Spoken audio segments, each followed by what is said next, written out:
As the leader of the Booner Path, I lead from the front. All right, boys. Lock in.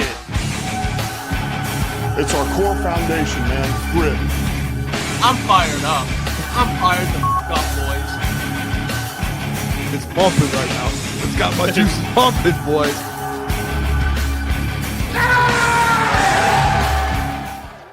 Welcome to Crunch Time Sports with Jeff and Booner. It's Friday, January 9th.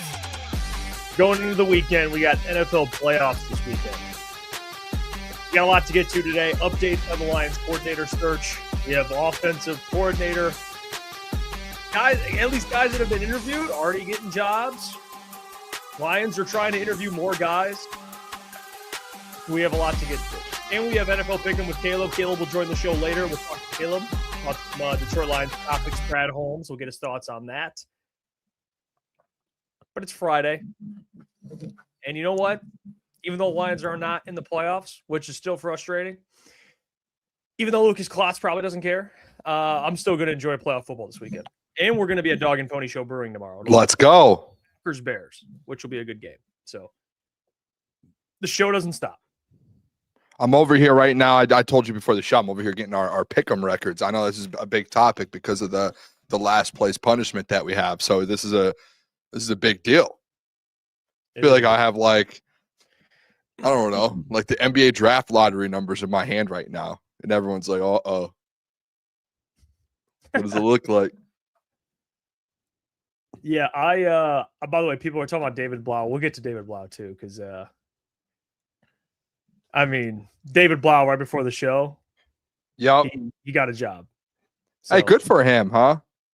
Yeah, the Commanders went ahead and hired David Blau. They saw he was at least going to be interviewed by the Detroit Lions, and they made a pretty quick decision to hire him. They brought him in, they interviewed him. He was the quarterback coach, the assistant quarterback coach, then the quarterback coach, and clearly they like him a lot. They offered him the job. So, quick decision by them. I think it was more so fear of losing him. But what I thought was very interesting by the Commanders is they didn't want to wait for Mike McDaniel. So Mike McDaniel actually just got requested to be interviewed by the Titans. So the Commanders think to themselves, we're not going to wait and see if Mike McDaniel will be our coordinator. We're just going to get a guy we like. Yeah. Dude, I don't know if the Mike McDaniel part two to the Titans, what's a better job, to be the Titans head coach? I guess head coach is always a better job, so that's a dumb question. Or the Lions OC for a year. I don't know. You can go win a Super Bowl with the Lions. You could be a Super Bowl winner next year if you're Mike McDaniel. I don't think he's going to get that job, to be honest, though. I think it's going to go to someone else. But it's an interesting thing. I actually saw the David Blau news, and I gave a fist bump. I was sitting there working, and I went, come on. It's massive for a guy I'm pumped for him. Quarterback 2 years ago. Yeah, I'm pumped for him, and I'm also pumped that Mike McDaniel, Dan Quinn, didn't wait to hire Mike McDaniel. It's risky because they probably really like David Blau too. Yeah. And they must believe that David Blau, and by the way, I think David Blau is a really bright dude. I've said that. It's not about his ability. It's just, he doesn't have a lot of experience, but I guess the most fair comp that I saw from Justin Rogers would be Kellen Moore. Kellen Moore was a quarterback coach for a year or two, became offensive coordinator, and boom, he's been Kellen Moore ever since. So maybe David Blau can have the same type of career, I guess. Quarterback coach, former quarterback to one of the best play callers in the game. Apparently this guy's got bright ideas. He's creative. So you'll see. It's crazy thinking about him, though. He's in the building with Cliff Kingsbury, and they're like, we would rather have David Blau, who's working under Cliff Kingsbury, than Cliff Kingsbury. That's kind of. But then you also get a little bit of Cliff Kingsbury's offense, I guess, because David was under him. So you get a mix of Ben Johnson, Cliff, Kevin O'Connell, kind of. He was around all those guys. So pretty smart dudes offensively.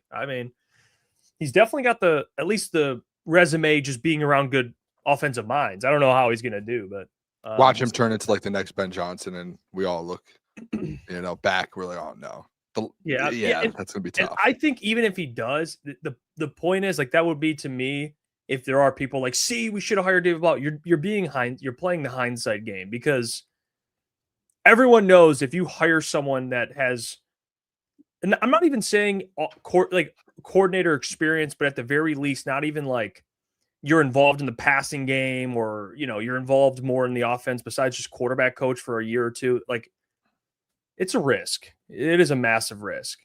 And the Lions did interview someone else. They interviewed Seahawks pass game coordinator Jake Peetz for their open OC job. Which they actually announced in the last 2 hours. They announced two different. Yeah, and I'll get candidates to the other one because they interviewed someone on the Ravens as well. But you know what I think is very interesting with Jake Peetz? He's been around. This is what I like to see.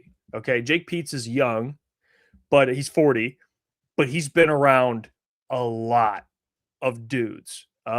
Good coaches. He was with Sean McVay for a couple years. Before then, he was in college. He was with the Panthers for a couple years, at Alabama as an offensive analyst. Yeah, he worked with John Gruden. He worked with Gruden? I'm pretty sure he was with the Raiders for 3 years.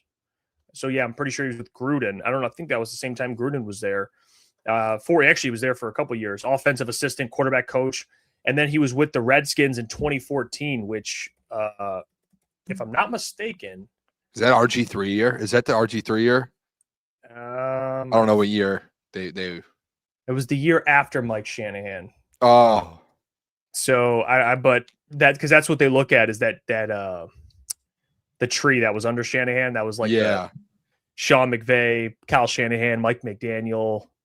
But still, he's been around some bright. So Jake Peetz is intriguing. I know he's probably not as much as like a Mike McDaniel. Obviously, Mike McDaniel, we've seen him actually call plays and be very good. Yep. This would be the more inexperienced route, but I will tell you this: this isn't inexperienced as in the guy hasn't been around for a while. Like this is like Ben Johnson was in the league for a long. People act like Ben Johnson was like a David Blau type of hire. Ben Johnson was coaching in the NFL since like 2013, 2014. He was coaching for a very long time. So Jake Peetz has as well. So he's intriguing, I would say. Jake Peetz. Coach Walt did say Johnny Moe worked with Gruden too. That is true. Johnny Moe, but also Johnny Moe was like 58, and he'd only been an OC once.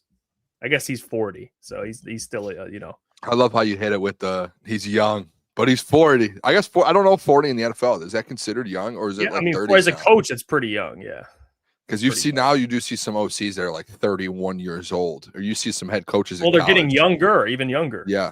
It's insane actually how young some of these coaches are. When you're talking about like even some head coaches, you see some head coaches interviews that it's like 30 years old, and you're like, that's insane for an NFL franchise. You just never usually see that. I don't hate this one too, by the way. Like I literally brought up the other day, Jeff. We talked about it. Something that we've never really talked about before was the fact that like Brad and Jared both came from LA, and you've never really seen any like disciples come from LA. Like when you're talking about like players or maybe players, but like coaches and things like that. And you've never really seen that. And this feels like finally like the first one when we're talking about like trying to get a guy that's been under McVay and has learned under that mind. This is like that finally we get a first look at it, which I'm fired up about. Like if they did hire him, that's not a name that I would be mad about. And I know we talked about it with like David Blau being has never called plays before. I think it's different with him because he's, like you said, he's been around guys. He's been in the NFL. Where David Blau, he played in the NFL, but he's only been a coach for a year or two. You know what I mean? And with him, it's you're looking at like this guy's he's been around football coaching for the last 15 years at this high level, and he's been around some of the brightest minds. He's working with Clint Kubiak this year, who's most likely going to be a head coach next year potentially. Well, so I like the thought. He's been around. He was with Sean McVay with the Redskins. He worked under Sean McVay with the Redskins, dude. And he was the assistant. Senior offensive assistant and the quarterback coach of the Raiders with Derek Carr. Derek Carr made a Pro Bowl that year. And then he went to, this is what I like to see, the Panthers. Christian McCaffrey he was with. Oh. And Christian McCaffrey, he was the running backs coach. Christian McCaffrey led the NFL in touches, total touchdowns, all-purpose yards. And he also led all running backs in points scored and receptions. He was first team All-Pro. And then at LSU, he worked under Ed Orgeron. The quarterback, Max Johnson, had a good year. Also, it says running back Ty Davis-Price set the single-game LSU rushing record in a victory. So a lot of running back success I'm seeing here. Under McVay, and then went to the Seahawks. So, the guy, he's coached multiple running backs, quarterbacks, offensive assistant, pass game coordinator. Dude's got a resume. I think that's intriguing to me. I like his experience a lot, and he's been around really bright guys. So Jake Peetz, probably out of all the guys they've interviewed, most intriguing for sure. I like him. They also interviewed who I think another intriguing one, T. Martin. It says T. Martin was the Ravens quarterback coach the past 3 seasons, helping propel Lamar Jackson to the 2023 NFL MVP, a well-respected offensive mind. He has done extensive work for Baltimore's passing game. Obviously, Lamar Jackson last year had a ridiculous year passing the football. He's developed extremely well as a passer, Lamar Jackson. And T. Martin, former quarterback, been around different coaches as well. So T. Martin, it's another coach that they I will say I haven't looked at fully his background yet, T. Martin. I will say from who they've interviewed so far, there's some intriguing names for sure. Yep. I'm curious. They're kind of, if you haven't noticed a common trend here, they're going after these highly regarded assistants. That's what it seems like. Yeah. The T. Martin one, he's only been in the NFL since 2021, and then he was kind of throughout college football before that. But yeah, he has been working with Lamar, quarterbacks coach in 2023. He was a wide receivers coach. I'm interested in that one to see. I'm not familiar with T. Martin, but he also, it says, oh, this is weird. So this just came out like an hour ago. He said the Lions and Commanders will interview T. Martin, and then the Commanders already hired David Blau. So it was like, I guess he won't interview for that one. Now there is a guy that everybody's talking about. It's the guy we brought up on the show, Nate Scheelhaase. I think Haas is how you pronounce his name. He's the current Rams passing game coordinator. That's who people keep bringing up in the chat. He's been with the Rams for 2 years. Passing game coordinator this year. Obviously, you see the passing success they have. Yeah, with Matthew Stafford, he was in college football, but the rest of his career. But he did call plays at Iowa State in 2023. Iowa State with Matt Campbell, so they had some pretty good quarterback play there. So yeah, Sean McVay called him a rising star in the NFL. So I don't know if they might interview him as well. That would be I think that would be a good one. If it's the guy I'm thinking of that we talked about the other day, he's the one that they did the whole segment on. He's like super young. I think he's like 30 years old. And he's like one of the guys that draws plays up for them specifically, like all week. Like one of his main jobs is to just draw plays up all week long and make sure that they're ready for Sean McVay. He just sits there on a board. That was what Liam Cohen did a couple years ago for Sean McVay before I think he went to Kentucky. Was he just sat there and just drew up every different concept, every single play.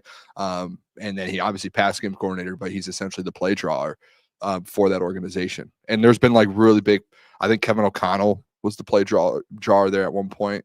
And then, Liam Cohen, and then now him. I don't remember his name, what you said, Jeff, but I think it's Scheelhaase. Scheelhaase? Is it on here? Where is it? Oh, Nate Scheelhaase. Scheelhaase. Yeah, 35 years old. If you go look him up, if you haven't heard of him, he's an intriguing OC prospect, because the video, if you go watch, you can go find a video on him. I can't remember exactly who made it, put it out. It was just kind of a piece on him, and it was incredible. Like he's a very, very good mind, and the position he's in, some of the best head coaches in the NFL. That's how they got their start before they were OC and then before they were head coaches. Yeah, they like Jimmy Fowler just said, someone with the Rams said on Scheelhaase, he's a future head coach. Yeah, that would be a good one. I am shocked. I wonder if he has had any interviews.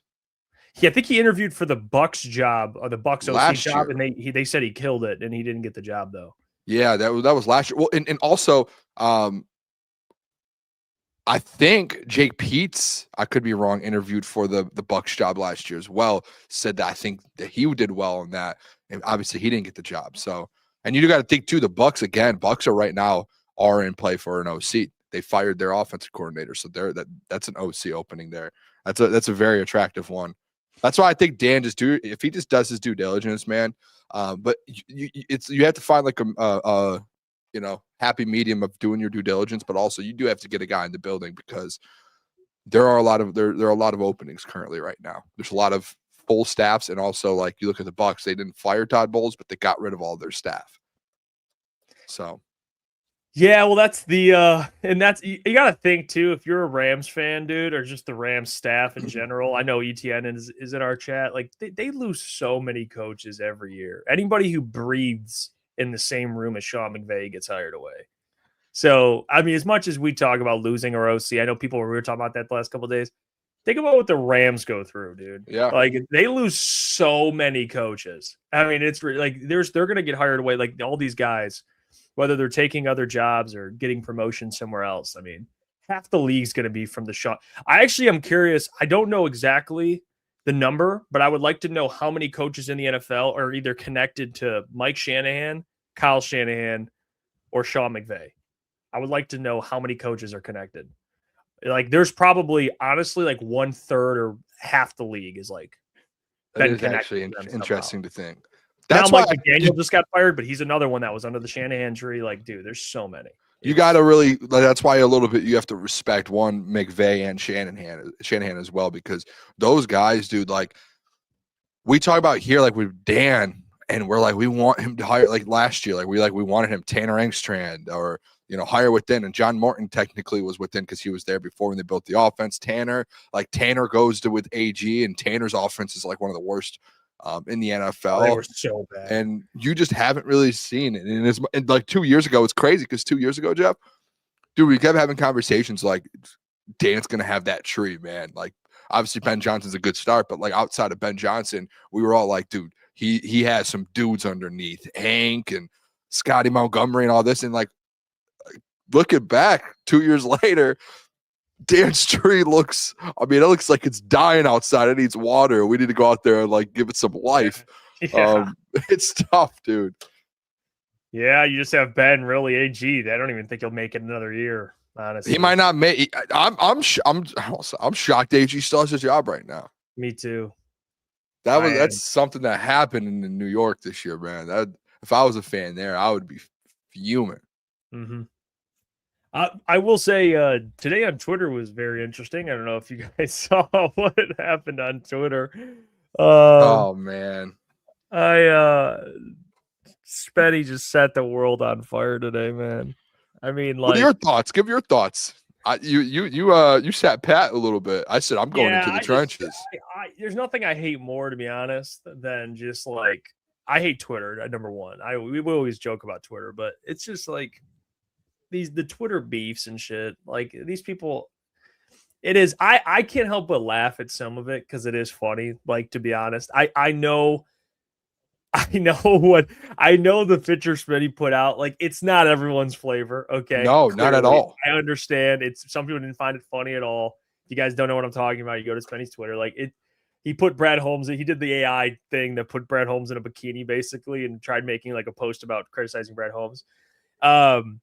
I'm not saying that's everyone's flavor. I just think the people that got so outraged that they felt the need to chime in and like go at Spenny, like that's shit that I see on Twitter personally, and I'm like, okay, whatever. Like I just don't really care. I was thinking about it today, and I commented because I was just like, dude, like I just don't think people need to. Like, I don't like the whole like calling people out, like thinking you're bigger and better than other people. Like, I think that's the dumbest thing in the world. Like, just scroll past. Like, if you don't like it, who cares? Like, dude, we're all on Twitter. You see how much crazy, dude. Yeah, like on Twitter. Like, I've seen so.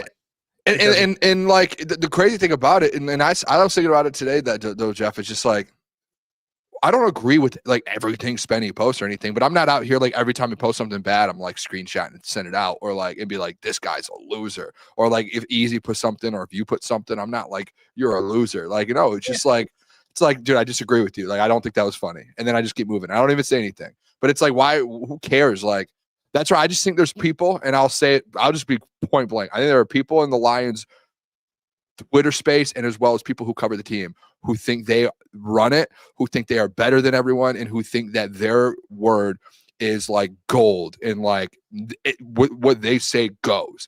And I hate people like that. I think those are the worst people in the world, where they don't have any sense for anyone else. And then they try and be like, the upper hand and be like, well, I'm just saving the fan base. I'm speaking for them. No, you're not. You look like an idiot, dude. Like, stop telling people how to say things and what they say and how they feel. Like, dude, I got in the argument with the person and one of the people, and it was like,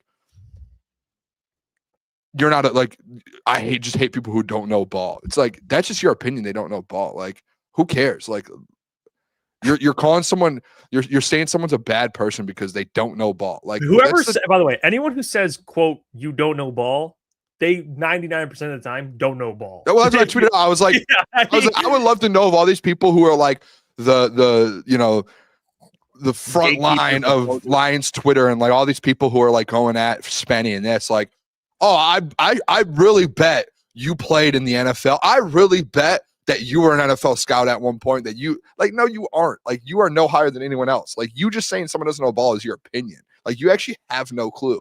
Like, none of us do. Like, no one does, really. Well, I've had people that I honestly, like, I respected as well. Like, unfollow me because dude. Me and you have always stated this since we first started doing videos on here and shows. We have no interest in being credentialed. Okay.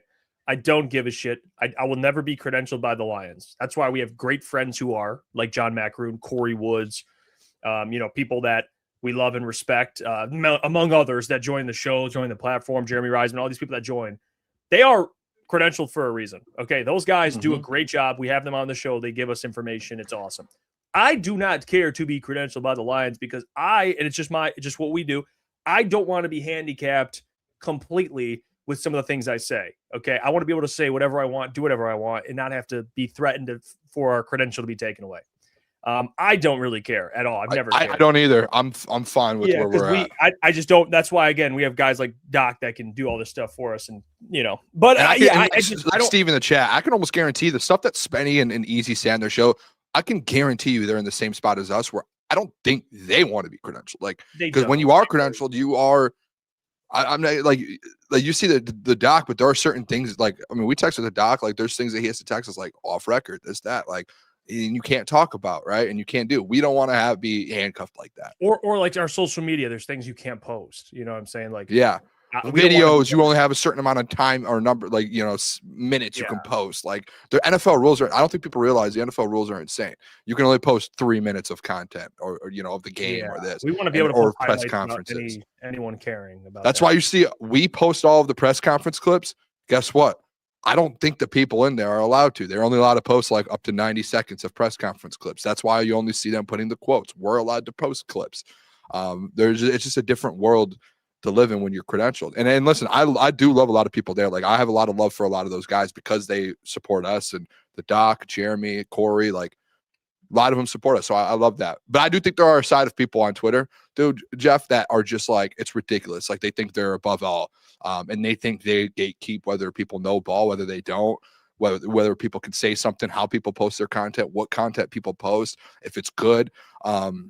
And it's like, all right, Spenny posts a picture of AI of Brad Holmes in a bikini. Okay, like, if you don't like it, keep scrolling. Like, what makes you think you're the one person on the internet that can bully Spencer into being like, you can't do that? Like, dude, shut up. Like, just scroll past, bud. Yeah. Like, who do you think you are? Like, I mean, if it's even something that's like legit, like, I don't know, like offensive or something like that, then I would understand. But I don't think it's that. Like, what are we doing? Like Coach Walkie says, you guys want to be credentialed. Why do you talk Lions on air to the time? It's not the same there. I'll explain it like this, Coach, for you. And maybe this will make more sense. We've built a business on talking Lions. This is what we do. We love it. We talk Lions. We have a great fan base that, you feel like we're all one big family chopping it up. That has nothing to do with being credentialed. We can do this credentialed or not credentialed. What I don't really care for and what credentialed essentially means is, like Booner explained, you do get handicapped with some of the things you can do. But the bonuses is you get to go to practices and you get to go to press conferences, and you get to have, locker room access if you're a certain level like Doc. We don't want that. I don't really care for it. It's not that it's awesome. Like, they get to do that.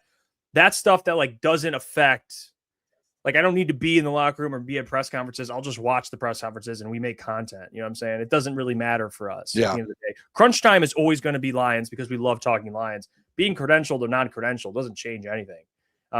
That's why we have our good friend Doc who joins on Wednesdays because he gives us all the information. He's well connected, but we don't need I think we do a good job not being credentialed. You know? Yeah, it doesn't. I mean, like, no, you don't need to be credentialed. I mean, it's unless obviously we don't. There's people that have jobs that, you know, for a living, they are credentialed. They write about the Lions and do a great job. That's just not our fault. That's just, we don't need to do that. Yeah, and we're not like, I don't know. I hate to say it like this. I think you've already said it. But like, dude, we're not journalists. We're really not. We never we're once said content creators. Like, I had someone comment on my thing today because I said something, and you know me, Jeff, with grammar, and like I said something, and the guy was like, "Look at you in the media as a journalist, like, and you can't even get this right." I'm like, dude, I'm the farthest thing from the. I'm like, dude, I was like, I failed.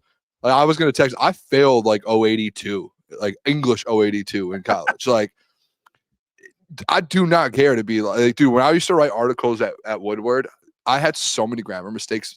I think Raj would have to go in and like be like, "Buddha, I got to go fit," and he would go in and fix it up.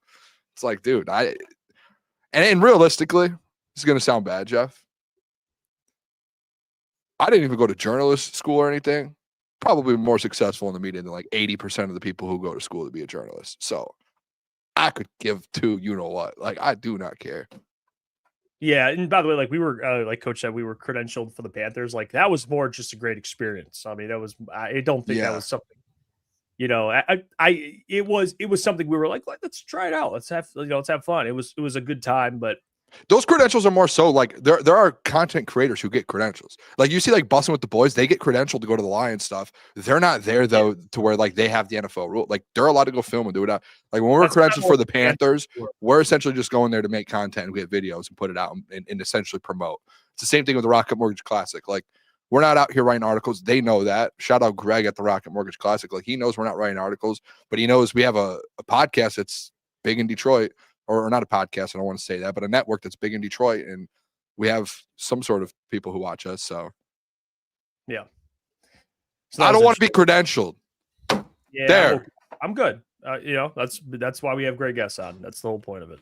That's why we had the doc, man. By the way, now that we're like over 24 hours removed, how are we feeling about Brad Holmes? I did watch the press conference again today. Oh, I've just been waiting to hear your second thought. No, I watched it again today, and to be honest, I watched the beginning, but I really tried. Like, I really tried. I didn't go into it with a negative. I was like, you know what? I'll turn it on. Let me just watch it. So I watched the beginning of it, and I rewatched his first message, and I was like, this is a great message. Like, his first good opening statement was great. Honestly, I thought it was great. And then I realized that I forgot about this. The first three questions were all layups for him. Like, great questions. Like, you know, what do you think you got right? What do you think you got wrong? You know what this guy said? And I didn't know this until I rewatched it. He said, what'd you get right? What'd you get wrong? He said, well, you know, get right. We signed some good depth players. You know, obviously he went into, which he was right. Like, they got some good players that were depth. He didn't say like anything right. He didn't get anything wrong. He didn't really say anything. He said the good stuff. It was like, and you know, and then he kind of like was like, he kind of like said a couple things and then he was like done. I was like, damn, you spent like a good minute and a half on what you did good, and then we just cut it off after that. Dude, he asked you what you got right and what you got wrong. Maybe he just genuinely forgot. Maybe, dude, he's under a lot of pressure up there, man. He probably has like 30 people that hate him looking at him. I don't think Brad was, I don't think it was like, again, I know people were probably going to be mad either way. I'll just say I think he just had a chance to do some things. He had a chance to kind of say maybe a little more than he could have, and he just didn't. So it is what it is. You know, that's what my problem is. What I got wrong, and he's like, I'm actually, for a competitive advantage, I'm going to keep that to myself. Yeah, it's like the competitive advantage thing. I that's the part I kept hearing again, rewatching it. I was like, dude, I knew that bothered you, man. I was like, dude, what's a competitive advantage? No one's asking you to like deals. You know how leaked deals get out all the time. Like, this team tried to do this, or we could be like, we called at the trade deadline and we just couldn't get a deal done. We called we called and tried to get offensive linemen. Like, just be a little more like open. He was like, you'd be surprised. There's a lot of deals that you guys don't know about. Or the trade deadline question. This one was hilarious. He goes, like, when he was like, trade deadline, that's just the date on the calendar. That one was weird. He was like, why didn't anyone ask me that before? Yeah, I got a little offended by getting asked about the trade deadline. Not that it was what do you say? It was like, not that it was a bad question, but it's just a date on the calendar, as if we haven't been working since August. I mean, Brad, you're it's word salad, bro. Like, why didn't you make a deal, bro? Like, that's all people want to know. Why the fuck you didn't trade for anybody? Just say it. Be like, hey, man, I don't have no third round picks. I traded them all. Yeah, that's the thing. Like I said yesterday, I think it would have been fine. I would have been fine, and it would have sucked for the media and having conversations on shows about it. But I would have liked if he just stepped up and was like, every single question just was like, this is all on me. Like, our goal is to win a Super Bowl here. That's all that matters. I'm going to get us there. Like, if he just did that the whole time, again, I would have been happy with it. But he went around it. Fail stuff. Fail. Well, I'm talking to you guys, so fail. No, that's not what. No, what specifically did you fail at? That's what people want to know. Do you think, watching it back, what I said yesterday about, like, I felt like he walked away from that press conference and he was like, he like walked to Danny and Danny was like, how'd it go? I killed that. Like, I dominated that. And then he looked on the internet and everyone's he like asked his PR guy, like, what's the feedback like online? Terrible. He's like, no. I think he legit thinks he killed it. Yeah. I think he legit thought when he walked away, he was like, that was the greatest press conference I think I've ever had. And Joe says he said he failed it. He said a lot of that at the beginning, which, again, I'll say, like, his beginning opening statement was amazing. But then where he messed up is people want answers. Okay. They want context to why you failed, and not that you have to give away everything, and whether it's not a competitive advantage to admit your faults. Like, that's not it. That's just in my opinion, that's an excuse, because you're just like, I don't want to get into that. But the beginning, he even said, like, and by the way, beginning was awesome. I love, like, we watching, I was like, okay, he did address a lot of it. Like, awesome. I love that. Love this. And then starts off with some great questions. I think Dave Burkett had the first question. It was such a great, just boom, layup. And then Doc's question had him rattled. I rewatched that part again. It was like he didn't know how to answer it. Like, he was just a little like, step back. I was like, oh no, you could tell he tried to go into that with a specific, like, I want it to go this way, and he did everything he could, maybe too much, to be like, I want to just, and it was like, you should have, especially after a bad season, honestly, you should just go out there and just be open. And you should be like, you shouldn't go into it, like, go in there, hey, I messed up, hand up, and be open about everything. You could tell he was trying to hide, or he has this thing that I've noticed recently, this last year, since this has all been happening. It's like, those people, I mean, I might be one of them, but where it's like they will never admit they're wrong and they will always, like, push back. You do that all the time in arguments. Like, I will fight to the death until I'm like point blank proven wrong. You know this. That's like Brad, it feels like, to where it's like, even though he's dead wrong, he's like, well, actually. That's all being stubborn a little bit. Yeah, and he just has that. And it's like, he just should not have been stubborn at all at this press conference. It should have been just him hand up the whole time, whether he liked it or not. That was just kind of, in my opinion, the way you had to approach that press conference after going 9-8, missing the playoffs, and a lot of it did fall on the roster and not being good enough. So I think for me, I wasn't expecting the guy to give out a whole offseason plan. I'm not saying that, because it's just, season just ended. So I understand Brad's not going to be like, we're going to do X, we're going to do Y, we're going to do, like, I understand he can't get into all that. What I had a problem with is the reflecting back on the fuck ups. Like, you had time to acknowledge, what you screwed up, bro. Like, sure. Like, you can at least acknowledge a couple of those. Like, he said, overall, I wasn't good enough. I need to be better. But it's like, well, then people are like, well, why, Brad? Why do you think, what areas you need to be better? Just like a player would be asked, and a player would say, well, Aiden Hutchinson, I wasn't great at defending the run this year. I could get better at that. I need to be better at the point of attack. Whatever. Like, Brad was like, Well, see, it's a fair question. And then he'll like word salad it and won't answer it. It's like, well, Brad, they just want to know why, where, what are you thinking about improving on? That's all. It's not a competitive disadvantage to be like, no, probably should have been a little more aggressive.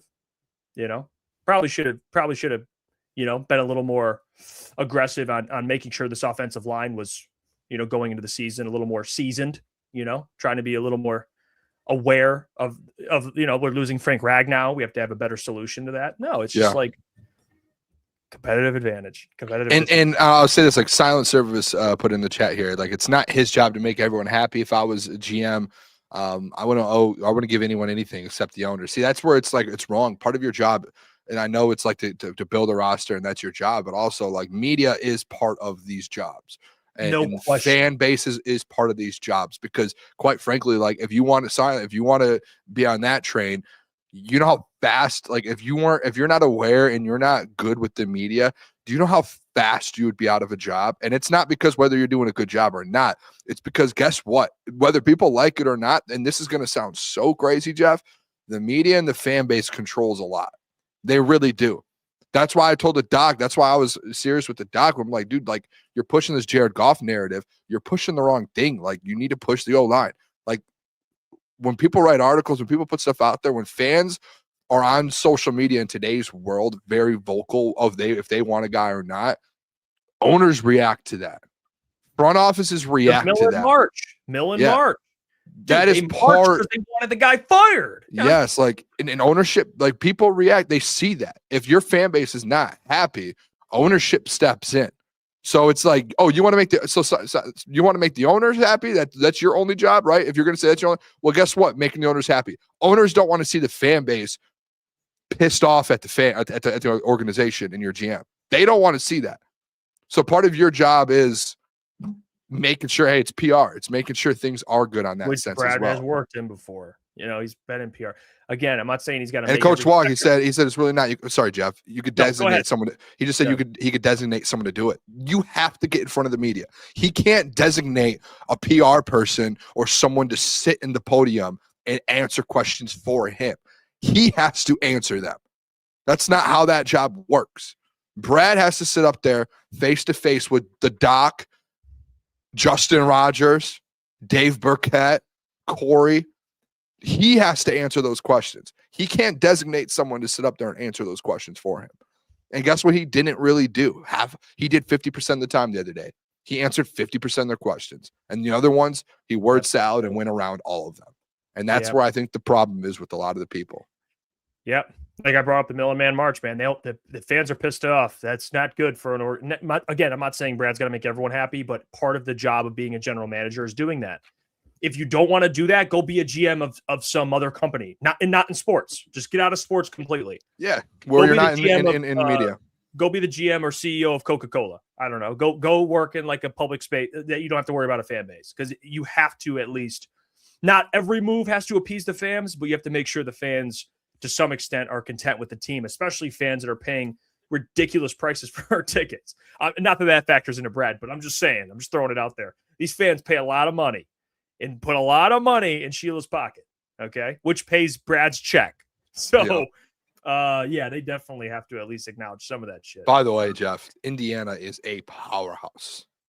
I don't know how Miami beats Indiana. They're up 21-7, and they won't. They won't. The start of the second quarter. I was talking when I was texting our chat, like Miami's defense is so good, but Indiana's the best. Like they're most complete team. They're blowing teams out, dude. They're up 21-7 with 8 minutes left of the first half already. Like, dude, they have a pick six and 2 touchdowns on offense already. They're Indiana's most complete team.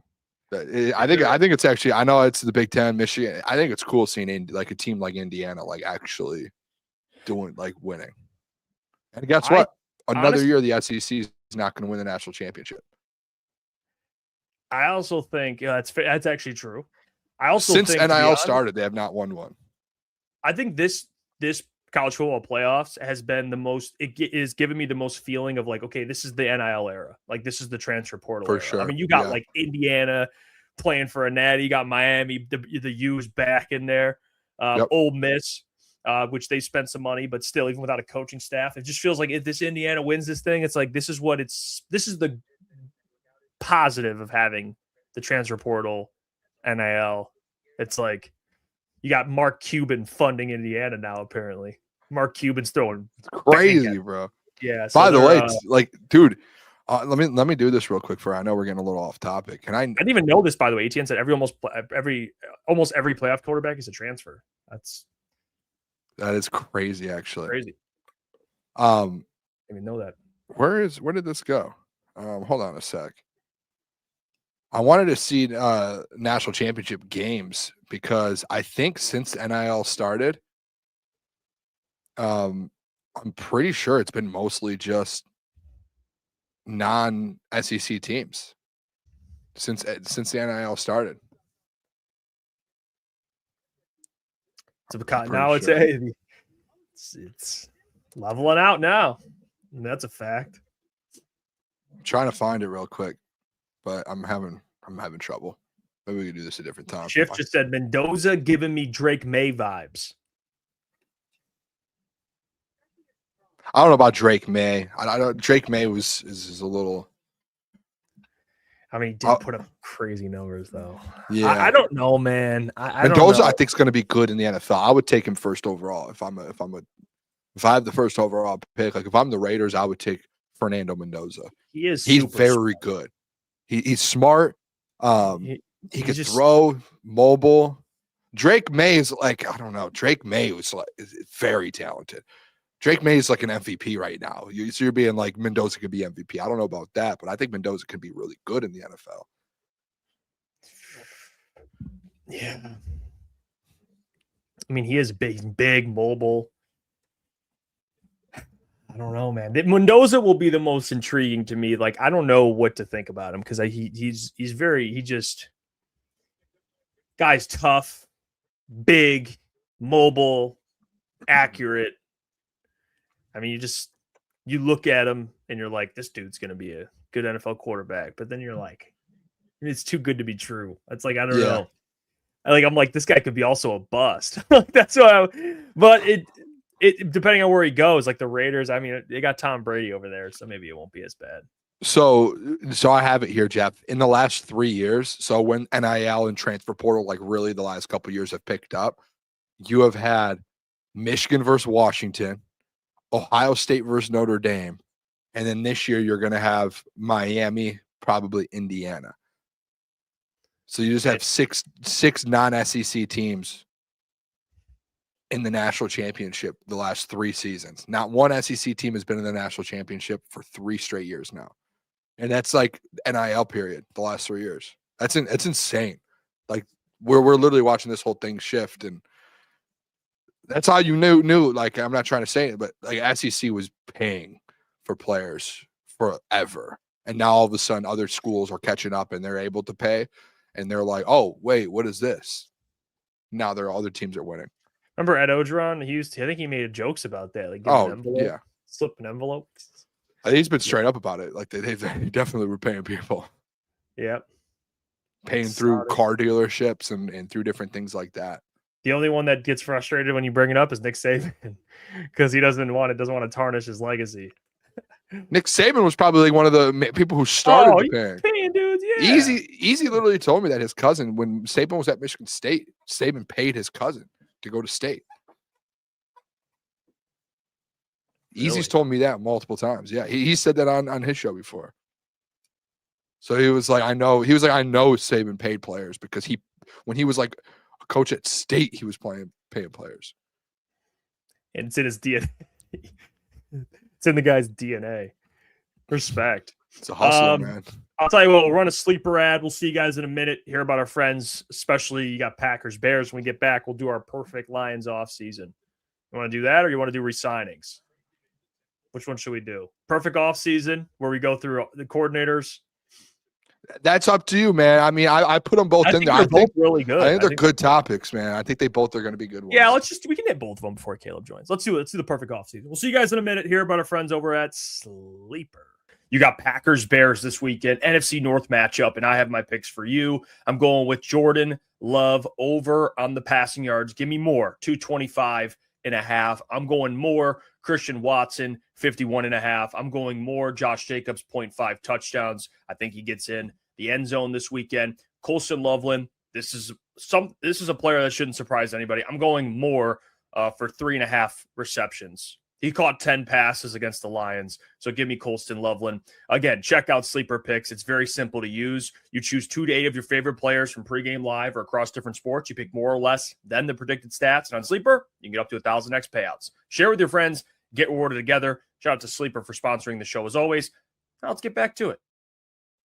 All right, let's get into it. I love this. Perfect offseason for the Detroit Lions. Very simple. We're going to go through. You're going to give me your pick, chat. Your pick for OC, DC, one bold move, and we'll go out. We'll move on after that. We'll just stick with those 3 for right now. And then, because if I give you all 5, it will probably be too overwhelming. But we'll start with the 2 or the 3.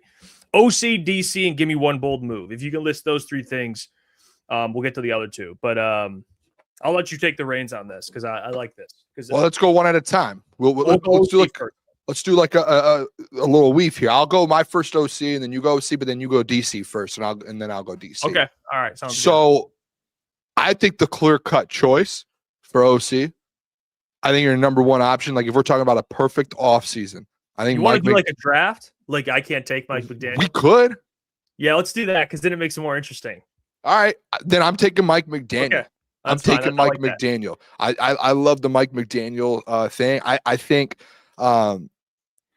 if you're looking at like to get this offense at the best it is, especially when you're talking about you really just need to fine tune this offense, right? Like it's already really, really great. It's a top 5 offense in the NFL for like 3-4 straight years. It's really about just fine tuning it from last year. You know, those third quarter woes, trying to figure out this run game and get that attack up. And you saw what Mike McDaniel did with Devon Achane, dude. It was incredible the season he had. And now I imagine him with Jahmyr Gibbs and then the weapons that he has here with Amon-Ra. All he has to do, Jeff, is focus on the offense. He doesn't have to worry about all these different things. It's just offense. I think Mike McDaniel would be a perfect hire for the Lions, and I think that'd be the perfect. That would be that's a great start for a perfect offseason. If you're talking about you have to ace this offseason, that's a hell of a start. I love it. Mike McDaniel's a great. I mean, he's 1A for sure. Yep. He's the alpha of all of them. I mean, I'll go. Are we doing guys the Lions have interviewed or just anybody? I think it's because I think this is basically perfect offseason. So I think it's whoever you think. Okay. I think it's a perfect offseason. So you're number one. I will say this for my offensive coordinator, the only one that I see out there that is a former head coach that will take an OC job would be Mike McDaniel. I don't think there's any other guy out there that would that's a proven guy. I'm talking proven as in head coach experience. I think after that, you start to look at guys that have a ton of experience coaching. And honestly, I know someone just put in there Bobby Slowick. I'm out on Bobby Slowick, by the way. And I loved Bobby Slowick, but he got fired. I don't really like that. I'm going to go OC. I'm going to stick with the guy we talked about today. I think the second best guy probably. You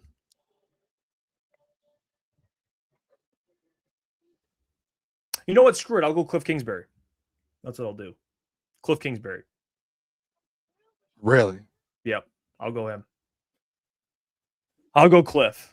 You're up first for the DC too, by the way, because I'll get that's the only other proven OC that's probably out there. So I'll go Cliff Kingsbury. If it wasn't him, I'd go Peetz. I like Peetz a lot. That guy's intriguing to me. DC. This is easy. I would go Brian Flores, but I'm not going to because Brian Flores is getting interviews right now. I think besides Brian Flores, I'm going to go Raheem Morris. What? Are you sure? Yeah. Realistic options, I'm going to go Raheem Morris. Mm-hmm. So he's off the board. Okay. Should we write this down so we know who has what?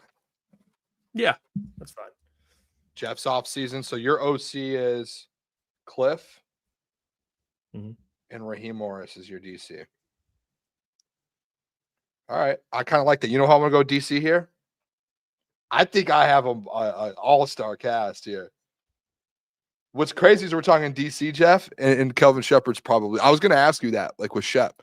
Are you concerned that he still has a job? Yeah. Like he's staying around, right? There's no way they're getting a new DC. Yes. All of that is true. There's no way. But if dream scenario, my number one option still on the board. Jonathan Gannon. It's a great one, yeah. I'll take Jonathan Gannon and Mike McDaniel, dude. Johnny Gannon. Give me Johnny boy. Come on now. I like that.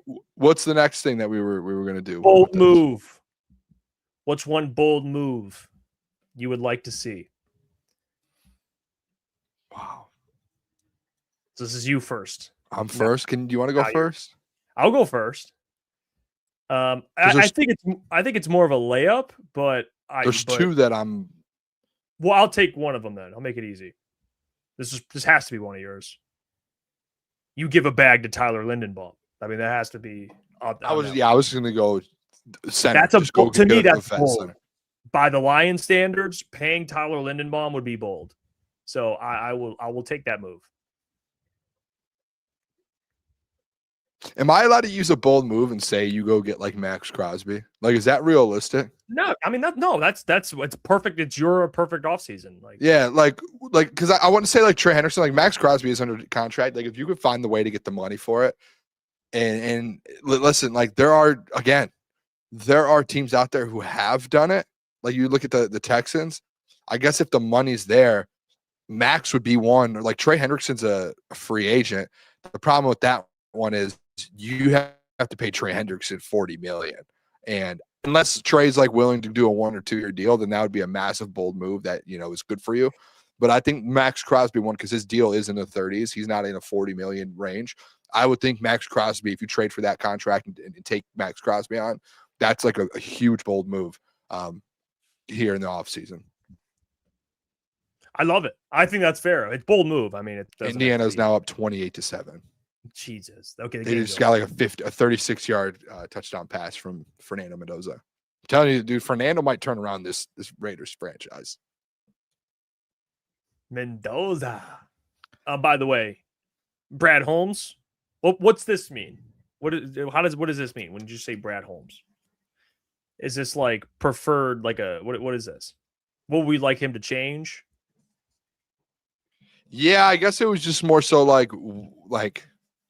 Because that could be interesting. Like one thing you want Brad Holmes to not do, like change or something. Like I guess it was something that was like one thing different for Brad Holmes to do or something. I was just more so. I like that. It was. I guess it's just more so just Brad Holmes. What is your thought after? Like that's it. Okay. Just like Brad Holmes' thought. Dream off season. Oh no, wait, you go first. I'll go first. Brad Holmes, offensive line. Find build. Brad Holmes, offensive line. Love that. I'm just gonna. People might get annoyed with me this offseason, Jeff, and I really don't care. Like I'm gonna say it every day, every week, every month until the season starts is like your bottom line is offensive line this offseason. Brad Holmes, offensive line. If we're at the combine this year, Jeff, and I've already thought about this, and if we see Brad, like we're gonna go say something to Brad, like, hey Brad, I'm gonna be like, Brad, offensive line. That's all offensive line, Brad. Hey, Booner here, offensive line. That's say it. I got a good one. I'll say Brad Holmes. Great one. Brad Holmes, stop signing injured players. Oh, wow. Hold on. Say that again. Hold on a sec. Wait, don't say it yet. Stop signing injured players. I like that one. That's the how about that? Keep running that one back. Huh, Brad? Because we hated it the last year and the year prior. Marcus Davenport, Levi Onwuzurike, Josh Paschal, done with Emmanuel Mosley. Finally, that's over and done with. Just the injured player shit, dude. I'm done. Oh, by the way, he just signed one center that ruptured his Achilles last year. But that's the one I hate seeing. What about a draft move? By the way, hold on. We'll read some of these because the people are changing. People are typing it in. I want to read some of them. Silent Service is keeping Sonic and Knuckles together. Brad Holmes. That's a good one. Yeah, I don't think it's going to happen. Coach Walks has changed his draft strategy. That's a good one. A lot of people put Linderbaum for the bold move as well. Let's see. Easy says O-line urgency. Like what you said. Yeah. I actually think one of my favorite ones is Coach Walks is the draft strategy one. I like that one. Brad Holmes changed draft strategy. I think that's a really good one. Yep. Now, draft. Perfect offseason in the draft. However you define that. I'll go first on this. Perfect draft scenario. There's kind of two parts of this. One, you draft ready to contribute players, but on top of that, offensive line, defensive line. If they heavily prioritize that this year, maybe a linebacker or safety, I will be pleased. But guys that are ready to contribute, defensive linemen that can contribute, offensive linemen that can contribute. That's what I like. So that would be my perfect draft scenario. I'm going to give you a number. Ready to play guys. I'm going to give you a number, Jeff. You in the chat. I want you guys to tell me what you think this number means for the draft. 3. That's my number. Can you guess what the 3 means? Get a 3rd round pick? No, but I love that. That's love that. Oh.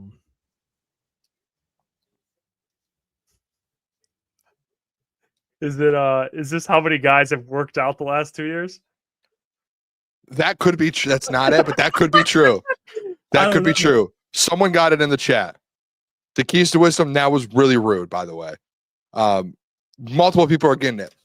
This year, Jeff, 3. Brad Holmes has to minimum draft 3 starters in this draft. You need start. You're paying guys, Jeff. What's the problem with paying guys? We say it all the time. You gotta let guys go, and you got to be able to draft if you're going to pay guys a lot of money. And the last 2 seasons, I can name on one hand the amount of starters in the last 2 seasons that Brad Holmes has drafted. Do you know how many? Or do you want to go through it real quick? Yeah. So 2 years ago was the Terrion Ennis Rakestraw draft. Was there any starters in that draft? You could say Terrion, but he's been hurt a billion times. Like maybe Terrion. Outside of that, Terrion's the only one. Is there anyone else in that draft? No. 2024 NFL Lions draft picks. I'll just make sure I got it right here. Not Rakestraw, not Giovanni Manu, not Sione Vaki, not Mekhi Wingo, not Christian Mahogany, maybe, depending on the future. So far, we'll give him that. How about this? So we got 2 there. And then this last year, Ty Leak, who got a spot taken by Roy Lopez this year. Tate Ratledge, starter. Tesla, you're a wide receiver. 3. Miles Frazier, nothing yet. So you have, in the last 2 years, you've only drafted 3 starters, and some of them we have to be like, they're fringe guys. Like you're like, maybe. They might not be starters for the next year. So you maybe have drafted in 2 seasons, 2 drafts, and like 14, 15 picks. You have drafted 2 to 3 starters so far in 2 drafts. You have, and you've seen single drafts that Dan Campbell or Brad Holmes has drafted like 4 or 5 starters in single draft. You need that this year. Even if it's not that rate, I know that's pretty damn good. You at least should be able to get like 1 to 2 in a draft. Oh, your first guys that are solidified. It's like Christian Mahogany will probably lose his job in a year. Oh, Terry yeah. Arnold isn't good at. He might not. We don't know. I mean, we haven't seen the full part of TA. That's my thing. Like if you're talking about draft, if we're gonna be like, what is the perfect draft? Like I think you come out of this draft with 3 starters. You go back to that draft class in 2022, that 2021 draft class where he was hitting on players. And it's like, well, people are like, well, you got to give him time. He was hitting on players that were starting for you and had an impact instantly. It wasn't like these guys were just, 2 or 3 years or start. No, these guys instantly stepped in and started helping you win football games. For 2 straight years, he did that. And then 2 years, he failed to do that. This year, Jeff, he has to get back on track in the draft. You have to draft 3 starters, man. And when I almost said 4 because you only have, I think, 3 picks right now in the top 3 rounds or the top 4 rounds. I almost said 4 and be like, in those first 3 or 4 rounds, you better trade back that first round and get assets. Get 2 or 3 more picks in the first 90 to give yourself a chance to get even more starters. And he's done that in the past, too. That's not something he's like gone away from. He's actually been really good at moving around and adding assets on draft day. So that's what if we say draft, starters, I want 3. I love it. I know. I think it's fair. You should be able to. Again, it's not being perfect, but man, the last 2 draft classes has been not only uncharacteristic but pretty underwhelming. So, got to get that right. Got to get that right. No question. All right, let's get to, before we get Caleb on about 12 minutes or so. Let's do a re-signing segment. I like this. We'll go player by player. Some of the bigger names that are going to be free agents, and do you want them to return? And if so, let's do like I want this player to return if, you can give like a number. I'm not going higher than this, or I'm not paying too much for this player. And now that we've gotten the Brad Holmes press conference out of the way, some of these might be a little more relevant. Maybe we'll even bring in Monty in there, even though he's not a free agent, because it feels more relevant. But out of all the free agents that the Lions have, you have the big ones. Alex Anzalone. You have DJ Reader. You have Amik Robertson. And I would throw Roy Lopez in there before we get to like Rocky Sin, Avonte Maddox. Let's start with Anzalone. So yes or no, and how much are you willing to pay Anzalone if he comes back? Because I'm looking at linebackers. I actually was curious about that. I want to see top linebackers. What's the price range that you would think he falls in? Because I think it depends. To be honest, I mean, he's probably in like the $10 million range, if I'm being real. Like Zaire Franklin makes 10.5, but he should be paid more. But then you got like 10 millions, like Logan Wilson at 10 million, Ernest Jones, TJ Edwards. Like I think you could argue that guy's around 10 mil. I think the thing like from last year to this year, get near 20. He's yeah. Get I do think the problem is, I think there's 2 things. One is, and I do think Brad was smart, and I know I was someone in the offseason, I can admit it. Listen, people said earlier in the show, I've never heard Booner say he was wrong. I was wrong, where I thought that last year when all this stuff with Anzo was going on, hand up, I was like, you need to bring it, get that Anzo deal done. Like, we shouldn't be worrying about this. Just give him a 2-year deal and move on. Brad was smart for waiting. He was, because you know what it did? Oh, super smart. It essentially proved the point that, hey, Jack's better than you. He's going to be the one that needs the money. And I'm not saying that Anzo doesn't deserve money, but around the NFL, like Anzo didn't have the year he had the year before. Like the year before, coming off that season, his stock was at as high as it probably would have been. Then you look at it now, and it's like his stock has dropped a little bit, right? Like the money is he's cheaper. He's going to be cheaper this offseason. So if you look at it, like you have to pay Jack Campbell this offseason. And then you have to pay Anzo if you want him to stay. So you essentially have to pay your top 2 linebackers. Listen, if they did it, would I be mad? No. The reason I wouldn't is because his price has dropped from last offseason. I think last offseason he could have argued 10+ million. I think there's a world where you can get Anzo for around 10, maybe a little cheaper than 10 this year. I do. Maybe that Derek Barnes number, that 8-9 million. And if you want to do that, like I wouldn't hate it. But I do think there are going to be guys out there and in free agency that might be able to do what Anzo does for around that 8 or 9 million price as well. So I think it just depends on who's available, Jeff. I know that I feel like that maybe that's an easy out of an answer, but I think that's like the well, I'll tell you. I'll let me see. I'll tell you who's going to be available for some of the linebackers, because I think that's an important part of this. Because like honestly, I think they can't find somebody for cheaper that can probably just fill that role. If I'm being, I think it's the more kind of responsible way to approach it. If you're looking at the Anzo thing, like if you go look at like if Robert Spillane was available last year or this year compared to last year, like I would go get Robert Spillane. Obviously, he signed with the Patriots, but he's around the same level this last year as Anzo was.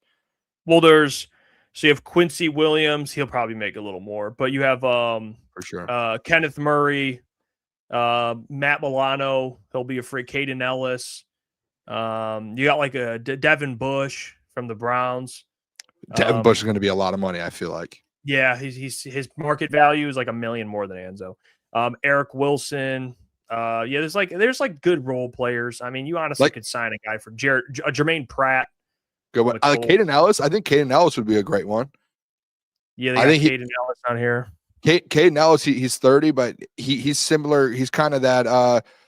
This last year, he had 107 total tackles. I mean, he had an interception, a lot of pass deflections. I mean, Caden Ellis actually would be a perfect one. I don't know what his price would be, but I think Caden Ellis would be a perfect one. And by the way, he was with the Saints with Dan Campbell and Anzalone. Oh, Elijah Sarah just scored. I bet him anytime touchdown. He's like plus 140, dude. I don't know how. He had 13 touchdowns this year. Plus 140. Honestly, that Caden Ellis might be a good one because he was with Dan Campbell. What was he? With the New Orleans, Saints. And he was with Anzalone. Yeah, he's a little younger too. Like I think, what is Anzo? 32, 33? He's 32, a little over 32. Yeah, Caden Ellis, you're kind of essentially restarting that clock with the Anzo. And Caden Ellis, the last couple of years, I mean, he had 150 tackles last year, like in 2024. 25, he had 100 plus. But I mean, he's a 100 plus tackle guy, which is like what you're looking for. What happened? Well, I think they're reviewing this. I have whatever his name is, Sarah touchdown, and they're reviewing if he was down. Dude, by the way, Dante Moore needs to go back, bro. Like, for sure. We both have been on that. I feel like, starts, man. I think we're both on that. Yeah, and the reason why, by the way, like if you haven't, you know what? I just side note before we move on here. You know what I'm realizing in the NFL? This is why NIL is important because quarterbacks are going back to make more money, but it's not just about making more money. I think having more starts is good. Yes. Like if you look at some of the best quarterbacks right now in the NFL, it's guys that were starters and have a lot of snaps in the league, or in college football as well. Yep. Like you look at even Josh Allen, your guy Josh Allen, dude, he started every year at Wyoming. Dude, he was like a 3 or 4 year starter. Same with Drake May. Started a bunch at North Carolina. Drake May, Bo Nix has like 60 starts in college. Like those guys, like Matthew Stafford started a lot in college. The problem you run into, like, look at Anthony Richardson.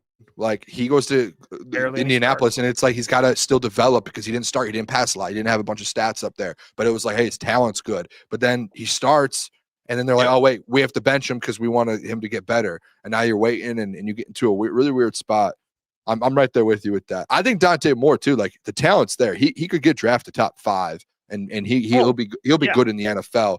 But I think it's like, hey, you could wait. You could be a Heisman winner, #1 overall, get more starts under your belt, still getting paid, and then you could probably get in a better situation next year, and you'll probably be more developed. Who's that kid, Brandon from Cincinnati? Brandon Sorsby. Yeah. That dude could have came out this year and probably been like top. He would have been a top quarterback, but he went to Texas Tech to get another year. And he said he's making to make a bunch of money, but he said he wanted to go back to get more experience and prove. Like that's I think Dante should, because right now Mendoza has a bunch of starts too. Mendoza's got a bunch of starts. Dude, he was over on I think Stanford or something or wherever he was playing. Cal, that's what it was. It was like an Ivy type, not an Ivy, but one of those premier smart schools. Dude's a freaking genius. So yeah, they need more reps. For him, for sure.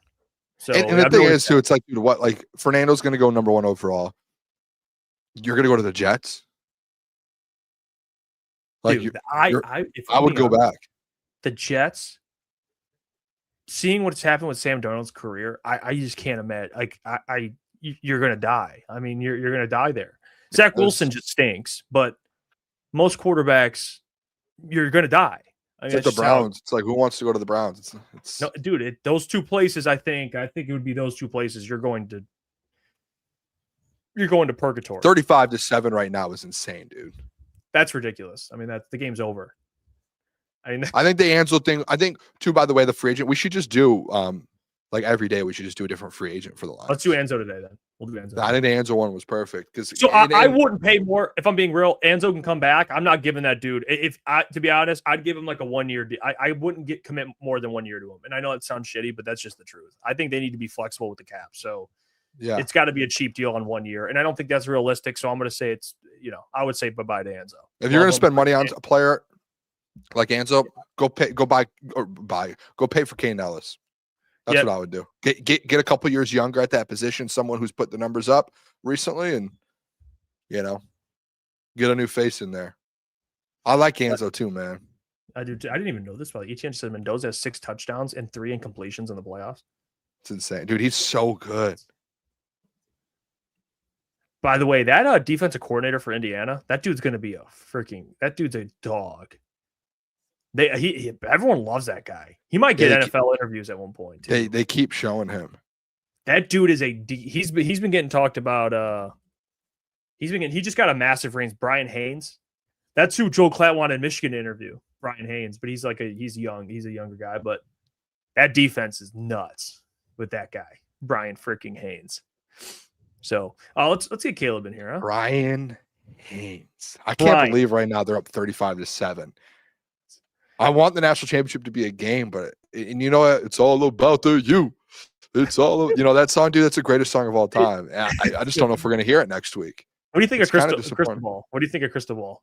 I kind of like him, but I don't. He's kind of like intense. That dude's intense. Yeah, like the one coach was hugging him, and he reminds me, and this is not a slight at all. He reminds me of the coach that I coached for at Saginaw. Like he was just always so intense, and like he had a big heart. He loved his guys. Like he always meant well, but he was just so hard and like. He was always about just work, and like you would win, and like Chris Ball yesterday, you win, and the guy's hugging him. He's like, "Get off me!" It was like that's how the coach was. Like you would have like a moment. You'd be like, "Yes," and he's like dialed in. You're like, "Oh, this guy is serious." That's how it felt like that. And I coached under him for 5 years, man. It was a long 5 years. It was a good long 5 years though. Learned a lot. By the way, Blitzing Lion, appreciate $2. Does Dan think Shep will have a top 5 defense? I mean, I think he improved. No. I think Dan thinks he'll improve dramatically, whatever you want to use. Dramatically is funny. Dramatically and drastically. Dramatically is so funny. I don't like dramatically. That means it's going to be an up and down season, man. It's going to be a dramatic season. He thinks he will if he stays. He thinks Calvin is the man, dude. I don't know. You know what? Someone commented this, and I want to address this. Actually, I'll address this with Caleb. Let's bring him in. Oh, this guy, by the way, this dude has been whooping our ass in Pick'em. I mean, this. Yeah, I have bad news. He's on a heater, dude. He's cooking our ass. My ass specifically. I have bad news. Let's bring him in. Caleb Czarnik, host of the Saturday Mornings for Crunch Time. Caleb, how are we doing? Evening, gentlemen. It's good to see you guys. Oh, you know what, Caleb? Thank you for the nice introduction. No, I take it back. I'm pissed off at you because this guy, you're on a heater and pick him, and I don't like it. Yeah, the numbers don't lie, man. I was bound to make a turnaround at some point. Booner, it's good to see you, my friend. Caleb, you know what? I've missed you a lot recently. I missed you too, man. I missed you too. I feel like me and you, we talk a lot, but we always text back and forth, and it might just be like one word text. Yeah, and then just like maybe an emoji, like. I'll make sure to communicate with you a little bit better, Booner. We could have long discussions every day. I would love to have more like deeper conversations with you. Like we could talk about like, I don't know, maybe like the earth ending in a couple weeks or just different things like that, man. Yeah, I could think of some stuff. Booner, I'd love to hear this bad news though, because I for some reason feel like this bad news is going to be great news to me. It's kind of great news. I'll say this, Caleb, you are not in first place. I thought you were going to be because the last 2 weeks you've gone 9-2 and 6-3. So you've gone 15-5 over the last 2 times we have done pick'em. Come on, chat, you hear that? Come on, baby. 15-5. We did miss a week of pick'em, but the last 2 weeks we did. Caleb went 15-5. Just say it.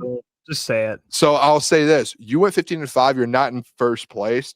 But the bad news is for Jeff, a week after we finally confirmed that we are going to have a punishment, Jeff is in last place by like 4 games. It's not even like it's like 1 game, 2 games where he needs one of us to like have a bad week and he needs to go like 6-7-0. Like, yeah. He is, I'll say this. I'm in first place. You're right there, Caleb. I'm 70-68-1. I went 10-8, I believe, or if I'm reading that correctly, the last 2 times. So 70-68-1. You are 68-70-1. You're 2 games back. Jeff, I'm going to say Jeff is 64-74-1. So Jeff is 6 games back at the moment. He's 4 games back of you, Caleb. Yeah, Jeff, before you give your official statement, I'm going to say this. I know the normal saying is, oh, it's lonely at the top. I'll tell you this, from a person who's been at the bottom for the past 2 years, it gets lonely down there at the bottom, man. So if you need anybody to talk to about it, I'm always here. Booner's always here because it gets lonely down there. You get discouraged easily. It's tough down there, but I know you'll fight through it. This is a Lions-esque collapse. I mean, I was tied for first for most of the, me and Booner going back and forth all year, and I just fell. The people wrote me off, and I. What did Geno Smith say? I didn't answer. I wrote back, or I didn't write back. Whatever he said is what I did. I actually wrote back. Yeah, Jeff wrote back. Yeah, I wrote back. Jeff, last week, by the way, we had 9 games last week. Caleb went 6-3. I went 4-5. One of the worst weeks of pick'em I've ever seen. Can we have Jeff went 1-8. Dude, last week was a disaster for the kid. All right, because I didn't know that was week. I should have known better. All of our losses, like all 5 of my losses that I had, were all the same losses you had, Jeff. But then the 3 games that you're like, I didn't pick against you guys much. You picked against us for 3 games that I had written down. All 3 of those did not one went your way. And I was I picked against the Giants who played their starters. And that was a dumb. Well, Caleb actually picked Eagles. Caleb picked Cleveland over the Cincinnati, over the Bengals, and he hit that one over us. You picked Dallas, and me and Caleb picked New York. That was a bad one. You picked Baltimore, and Pittsburgh won outright. They were 3.5-point favorites. They won outright. And then Tyler fucking Loom, whatever. Oh, I don't think you wouldn't have covered anyway. I don't think with the Ravens, but I will say this, Booner. One thing I thought that was interesting last week is usually, especially when the Lions play late, like Sunday night, or whatever, and we're meeting up for these watch parties. Jeff will always tell me like he'll kind of catch me up on what's going on with Pick'em. Like he'll either say like, "Oh yeah, I'm doing really shitty this week," or I think I'm doing pretty good. He told me he wasn't doing very good, and I could tell there was a tone in his voice where it's like he really meant it this time. Where like it was really, really bad. I didn't know the extent of it. I just thought he was clowning himself, like self-deprecation. But no, he really meant it this time. And Jeff, like I said, man, I feel for you. I've been there before, and honestly, man, I'm hoping you don't turn it around. But I don't know. That's really all I have. I do Jeff. This isn't like me sarcastic. I genuinely do feel bad because it's just kind of funny that like we just lied. Like and people don't know this actually because the pickup we actually did this off air. I'm just remembering this. We did this off air. People, as of right now, people think that we don't have a last place punishment because it ended last week and you guys were like, Booner, you're lying. You never said this. Pull up the receipts. As soon as we got off the air last week, I went back to the first Pick'em episode of the year, and the first thing they said that I never brought it up. The first thing that I brought up last year was we should do this McDonald's punishment. And Jeff said the same thing he said last week. He goes, no, or something like, I'm not locking that in. But then we were like, you have to do it. Like Jeff made the deal on the show last week that if I showed the receipts that I brought it up, that it's locked in. It's true.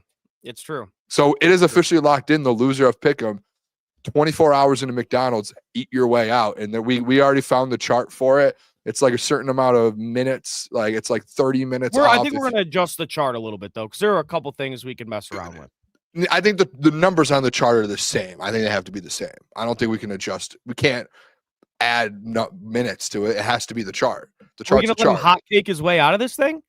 Well, no, that hot cake thing is the whole platter. It's not just hot cakes. It's that whole platter. Okay. So it's like the hot cake platter is like 60 minutes or something. It takes off an hour, but the hot cake platter has like 4 hot cakes, 4 sausages. It's 120. It's 2 hours. Oh, it's 2 hours, but it's like sausage. Maybe we just take that one off. We should just take that one off. Oh, no. That's the only way I'm getting time off. All right. Well, all right. But this is the thing, Caleb. The time starts at like 10 a.m. or 8 a.m. So you only have a certain amount of, you have like 2 hours of hotcakes. Yeah. And how many hotcakes? We should start at 10. We should start at 10 a.m. Actually, it should be 10 to 10. That's kind of unfair because then you only get what? We should do 1 hour. We should do 1 hour of breakfast. So you can't because that's just not cool if you just do a bunch of those and you're just. Well, you have to mix it up a little bit. You have to have some good. We have to have some good content. No, well, the content is me being in a McDonald's for 24 hours. Yeah, but then if you just eat those hotcakes, if you eat 4 of those hotcakes and you just walk out, it's like, oh, that was very anticlimactic. I want you eating burgers and Big Macs and fries. We could limit each item to like 2. I don't hate that. We'll discuss it. We do have to figure that out, though. We do because we can't be like you can just eat the hot cake tray. Even if we adjust it, I'm going to be in that McDonald's for 19 hours. I mean, I cannot eat 14 Big Macs to get out. No, dude, you. I think if anyone's actually good at it, and this is a compliment towards you, you are a good eater. You eat a lot and fast. It's going to be a problem. I'm going to be and honestly, we have to find a 24-hour McDonald's because like there's not really that many anymore. They all. Well, you're not going to be there, dude. You'll be out by 5 o'clock. Yeah. Dude, you're not going to be there for. You're not going to be there for 20 hours. I don't. You'll be there from 10 to. You'll be there from 10 to 5. Just tell it to me straight, boys. I mean, it's 5 Big Macs. I'm telling you, you'll be there like 6 or 7 hours. That's 6-7 hours. That's it. I doubt it. And the thing is once you put your foot in the McDonald's, that 24-hour clock starts. You can't put your foot outside the McDonald's. Like you're in the bathroom there, everything. Like, so you got to find the best McDonald's. Can't even get like fresh air. Jeff, I am curious to see kind of your route here you want to take with Pick'em because you are picking last now. If you're going to just fade all of us. That's really what you have to do if you want to get back from a 4-game deficit. That's such a bad spot to be in, though, to fade people because you could lose quick. Yeah. I'm sorry, Jeff. I'm sorry this has happened to you. Yeah, it's a brutal place to be in because if I fade everybody, I either dig myself deeper or I make it to second, or if I just tail everybody, I'll just end up in last. So I just have to. I think from experience with Caleb is fading everyone is what actually has always gotten Caleb in a big hole. At this point, guys, I have nothing to lose. I mean, I just have to go for it. Yeah. I just have to try. It's just how it is. I need things to go my way. So we'll see. Yeah. We'll see with this Pick'em. We'll see. There's some games I really like I was talking to you earlier, Caleb. Mm-hmm. There's some games I really like on this slate. Interesting lines, interesting spreads. Very close games. Could go either way. This could be an opportunity. This could be the week. Yeah. Or I'm just in a shithole next week and it's locked in. And you got to think too. There's how many games are there this week? There's 6. 6. Yeah, there's 6 games, and then next week there's 4.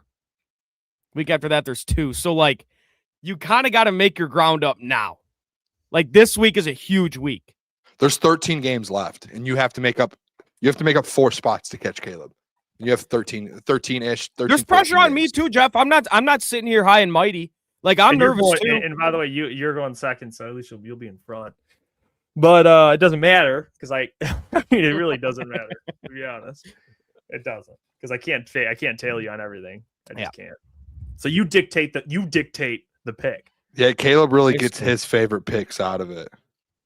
I mean, you do too, Boone. You both do. I can't really tail both of you guys. I mean, it just can't happen. I'm just out here trying to defend the title, man. I'm really trying to defend the title. I have Caleb 2 games back with like 14 games left. I'm nervous, dude. I had I don't really eat McDonald's really at all. I had McDonald's like a week ago. I felt like complete shit. It made me think of this challenge. I mean, I was like, holy fuck, this is going to be brutal, dude. I think I would die if I had to do this. If I end up somehow falling apart and having to do this, there's a chance I have a heart attack in the McDonald's. Dude, I had you know what I had? I had a Big Mac. Haven't had a Big Mac in a while. Big Mac and a large fry. Ate it all. It was, and I was like, wow, it was good. I felt like shit, and I was full. And I'm like, oh, that was at 45 minutes. Awesome. Yeah, no, it's sick. So now I have to do that. Now I have to do that 23 more times. Yeah, dude. Yeah, I don't know. Eat 20 fruit cups. I mean, 20 fruit cups would get you like an hour. I mean, do we have the no, fantasy? I don't. I could pull it up for people if they want to actually see it. I do think there are some, like, we're gonna let the people look at it a little bit, but there are some numbers we might have to change up a little bit. I think some foods are undervalued, and I think some foods are overvalued. Dude, yeah, I just don't think I just don't know if I can add. I would hate to add, and then it end up being easier than. It's not going to be easy. Bro. It's not. No matter what we tweak, bro. I have to eat 5,000 calories of food. So breakfast items. These are the breakfast items. And we'll go down to the burgers after. I mean, a sausage. I just think the big breakfast, Big breakfast is what? Too much, what is dude. that? I think it's 120 is so much. And you can't do the too much thing and say we're not adding time. We can before we finish pick them. Before we move on, we can see with the chat. They think we should go down to like 80 minutes instead of 120. No, we're not. No, we're not doing that. Number one. What And do you number think, two, Caleb? you can't take off time and not add time to others. That's not fair. No, All right, I know. I think we I'm should- gonna I make think it we should fair. keep We're gonna it. make it fair. I think we should keep it then. I think actually Caleb brought up a good point. I think some of these have to be, you can only do a certain amount. Like I think it should just If be we're limited. going off this, did they say we only can, there's limits? Because we're going off this. No, I don't know what their rules were. I didn't watch the video or anything. Well, Booner, so- if you think about it, and I'm not going to say Jeff because it could be me too if I have a terrible collapse. But like if someone goes in there and tries to eat the big breakfast with hotcakes 5 times, dude, you're going to pass away. Like you can't do the that's big so much- breakfast 4 times, dude. That's so much. Dude, the it's a big lot of breakfast food. is like eggs, sausage, pancakes. I think there's like and it's a not like yogurt or something. good. It's oatmeal with it. it's powdered scrambled eggs, Oh. microwave sausage. Dude, you guys are And- fucking asshole. What are you talking, Jeff? I'm not even saying you. It could be me. I'm not saying you. That's what I'm saying. I mean, I guess could if be me. if you do 2 big breakfasts, it just goes from 24 hours to 20. That's what I'm saying. You're like, you'll be out of there in 5 hours. I think the big breakfast one should be limited to like 4. Wait, can So you it scroll gets you down, Booner? What is it if you That's- jump in the playpen?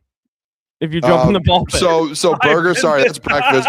Burgers is Big Mac is 45, double quarter like pounder is 60. See, yeah, Big Mac should be more time. I don't think so. I think Well, it that's should be an a hour. fair Big answer. Mac is 45 Then just don't eat minutes. one. I don't think we can change their numbers. I think we have. That's the point of doing it. Is they made these numbers and it's a perfect.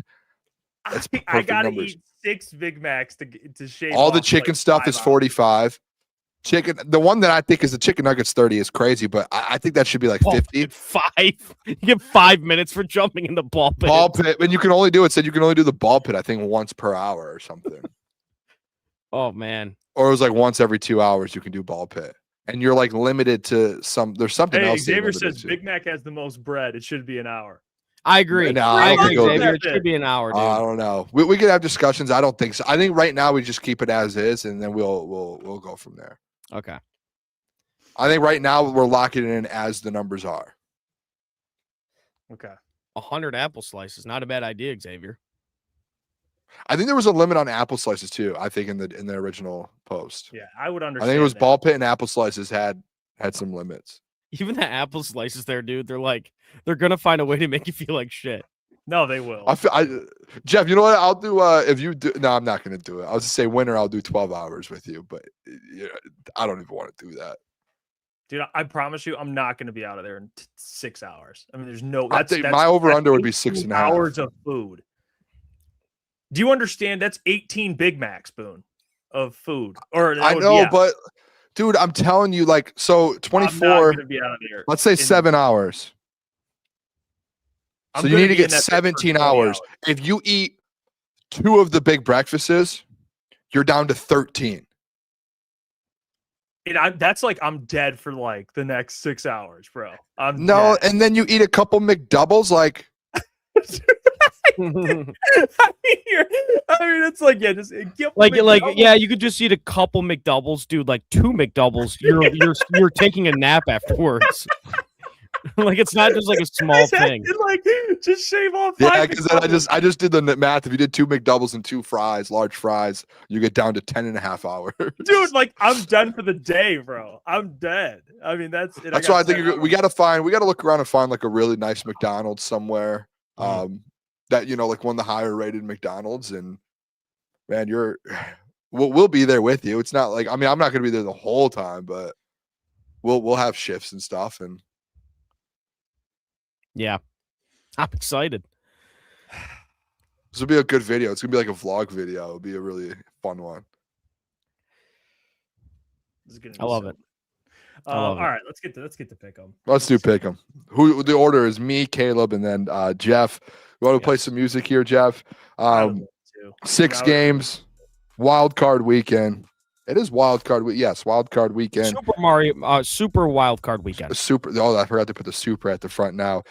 2 games Saturday, and then I believe it's 3 Sunday and 1 Monday. I believe is the way they've done it. Is that Pittsburgh game Monday? I think it's Monday night. Monday night, yeah. So yeah, so you have a lot of football this week in 3 straight days. 6 games. First game to start super wild card weekend. probably the worst matchup of them all. The Los Angeles Rams are going on the road to play the Carolina Panthers. The Rams, Jeff, Caleb, 10.5-point favorites. I forgot for a second. I was picking first. I thought Jeff was picking first. I just saved that there. I said Jeff. I was so used to Jeff being in first place all year. Now he's in last. This is fun. I'm sorry. I'm not laughing at you. I'm just kind of with you, dude. That was just, you were really falling off, bro. This is so bad. I'm gonna take the Carolina Panthers. I just think at home, I think the Rams win this game, and I know the Rams lost them before, so they're gonna maybe have a little bit of a. I just think at home, it's just a playoff game at home, dude. You got to keep it close, right? Like you would think in the fourth quarter that the crowd's going to be in it. I don't know. I can't see a blowout at home for any playoff team. Like I would be shocked to see that. So I'm going to go the 10.5 with Carolina. Yeah, I'm going to go with the Panthers as well. Historically, if you're a large favorite as an away team in the wild card round, you typically don't cover the spread as well. This is a very highly anticipated playoff game in Carolina. They haven't had one in a long time. So give me the Panthers plus 10.5. That's it. You get the hook, right, Tubu? And it's 10.5, not 10. It's 10.5. Yeah. I literally just I usually I get the numbers earlier in the day. I got the numbers as we're talking, so it's 10.5. I already wrote Jeff down for the Rams. Just give me the Panthers. Give me the Rams. I love the Panthers in this matchup. I got to go with the Rams, though. Give me the Rams. We're making plays. Come on, Stafford, please. Are you going to fade me? Actually, we'll see what happens. We'll see. He fades you on every one. That's crazy. Great. That's a lot of pressure on you, honestly. I know. But really, all you have to do is pick, I think, 60-ish%, which is hard to do. Very difficult. That's like a professional better. If I was Jeff, honestly, I would fade every single one of your picks the rest of the year. It's basically just like and put the pressure on him. Yeah.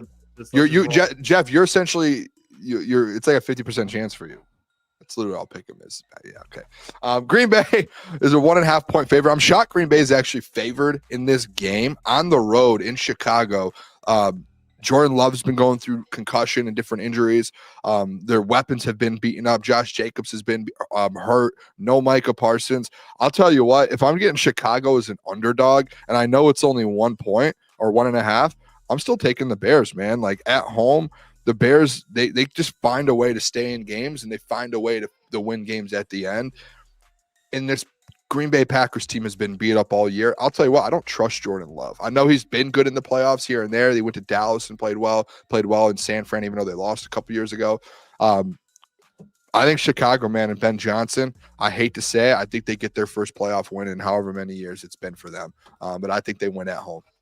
Yeah, this is going to be a really good game. I think this is one of these games that's going to come down to the final seconds with a missed field goal or a field goal.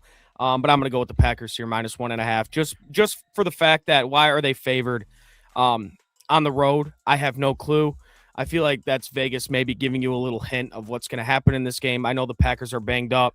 Their defense has not been playing well as of late. But give me the Packers in the spot, minus 1.5 on the road.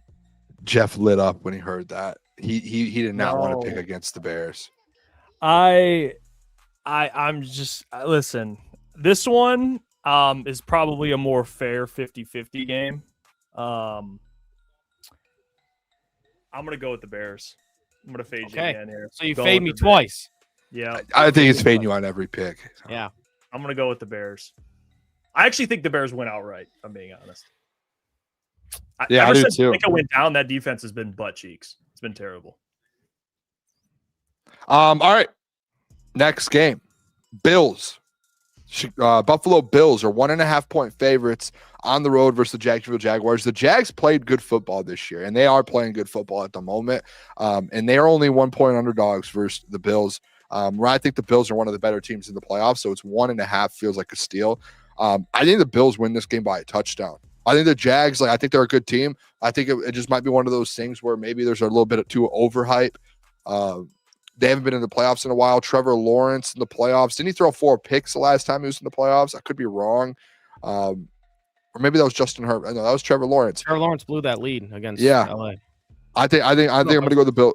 It was the other way around, but, Yeah, other way but around, Trevor yeah. Lawrence was down because he threw 4 picks. But give me the Buffalo Bills. I think this is their year in the AFC to win it. The fact they're a 1-point favorite, dude, that seems like an easy. Like I'm gonna take that money line in every parlay because it's probably like minus 150, which is insane.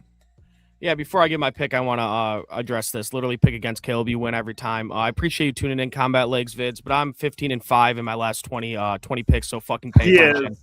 Before you make a comment like that. I'm going to go with the Bills here. This is a weird spread. I'm a really big fan of the Jags. Their defense is really, really, really good. I love that Jags defense, but I just think this is Josh Allen's year to at least get to the Super Bowl. No Mahomes in his way, and I think he's going to do everything he can to win this game. He's going to go superhero mode. So give me the Bills minus 1.5 in this spot. Seems easy, but I'm just going to take it. Jeff, I feel like this is one where you should stick with the boy. Like this is one where you could like this is a bad. I could be wrong. Maybe you could get a steal, but Jags have won 8 straight. But the Bills, Number one. The Jags are run really defense. good, man. This was a difficult pick. Difficult pick.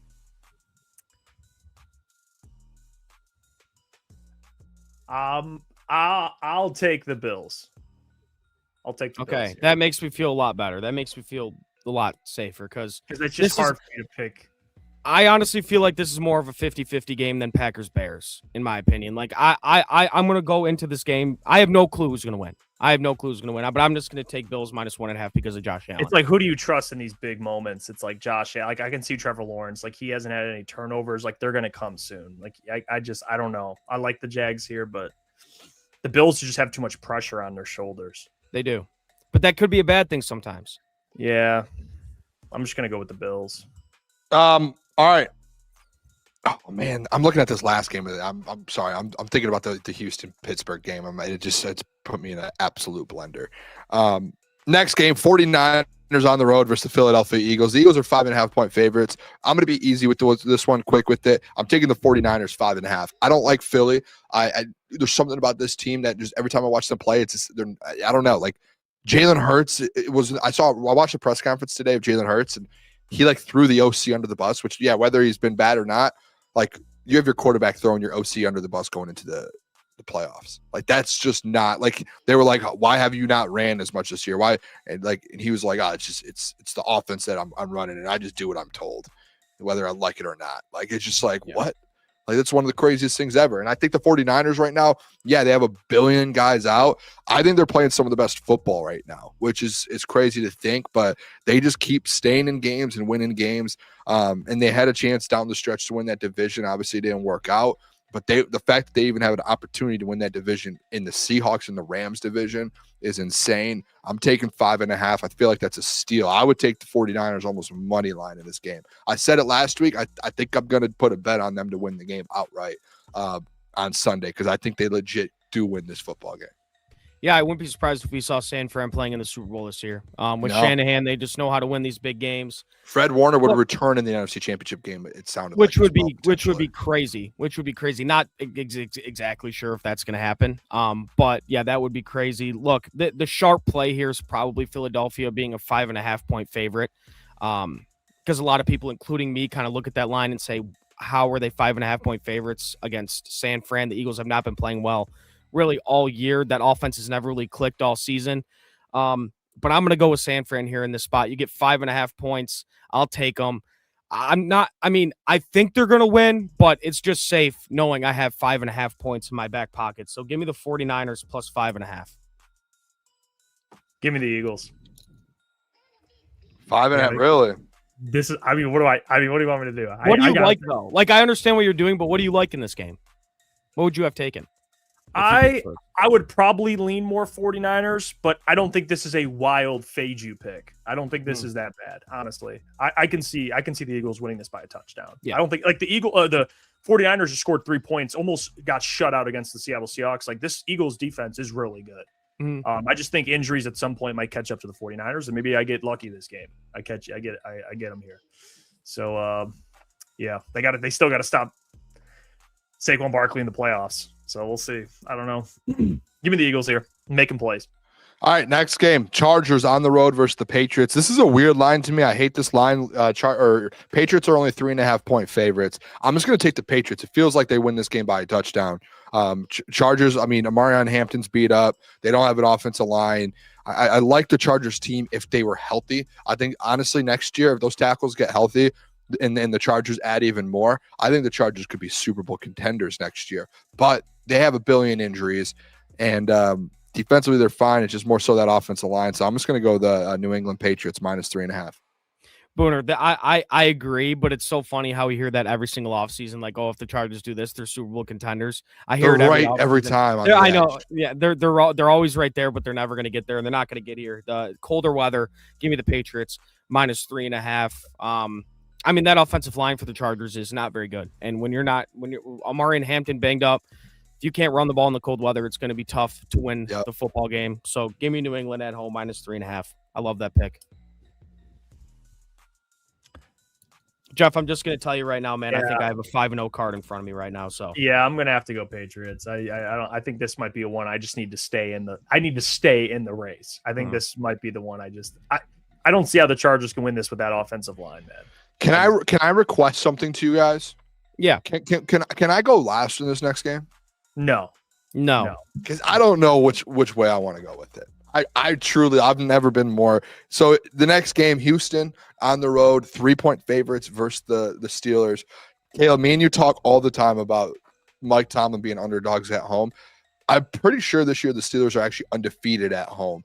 But the problem is every time they've played a good football team outside of maybe the Ravens, which they're not in the playoffs, but like most playoff teams that they have played, they've lost to. Like, they've lost to the Bills. They've lost to the Bears. They beat the Colts earlier in the season with Daniel Jones. Colts aren't a playoff team, though. That's so. Yeah, I guess the way with Daniel Jones, but they're not a playoff team. So it's like every playoff team they've played, they've lost to, but they haven't lost at home yet. So they haven't played like a playoff team at home. So that's where I get a little like in a weird spot, and it's only 3 points. So like if it was 3.5, I think I would go Pittsburgh.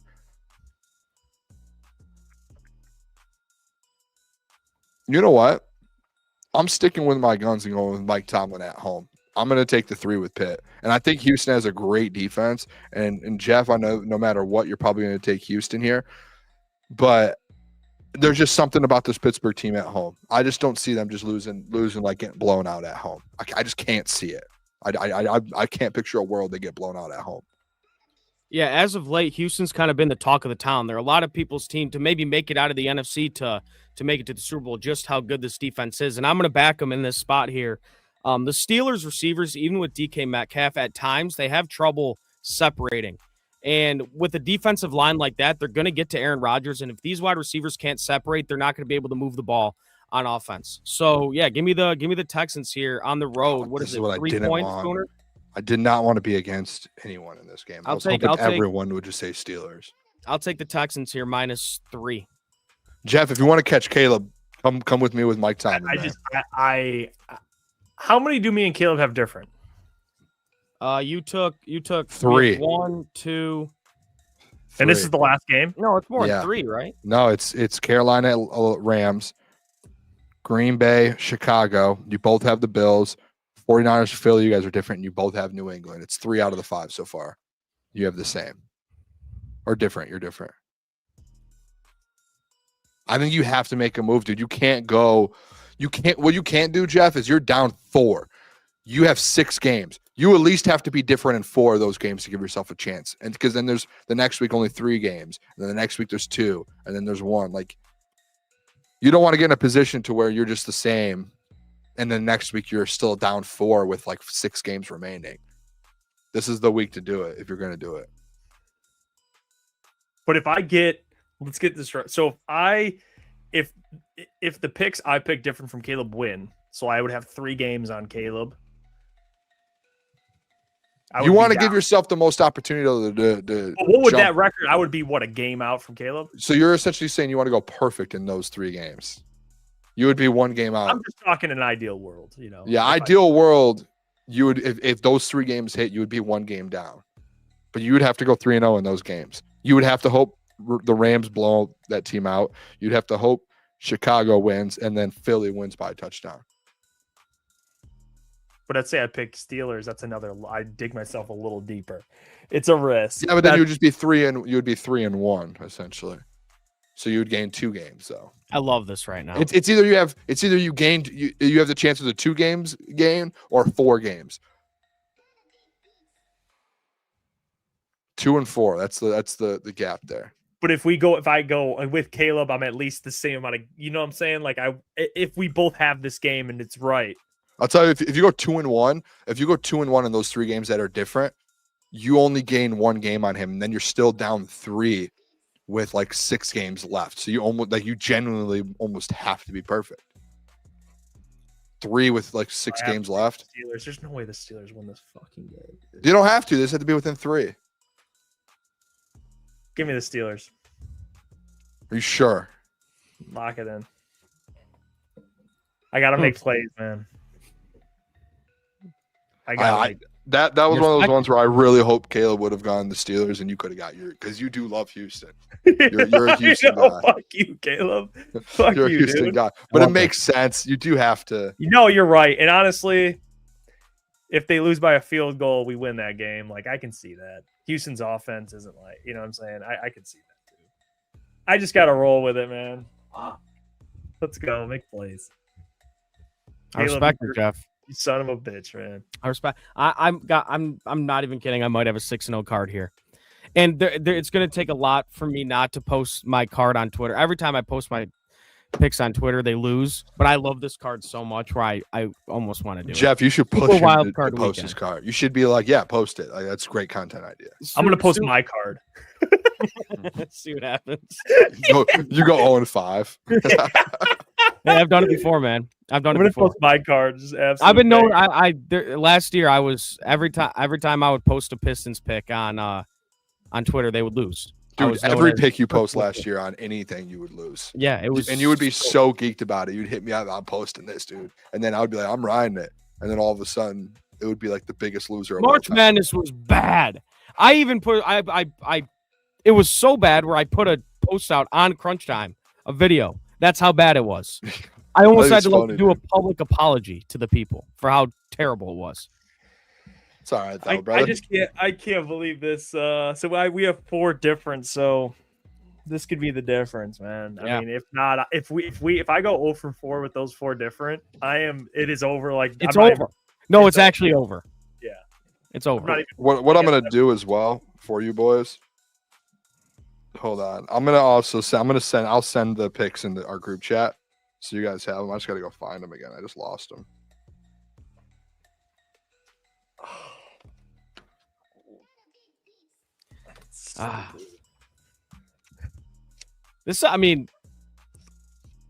Look, I'm not gonna lie. I'm not out of the woods yet. Like 4 games, I'm not totally out.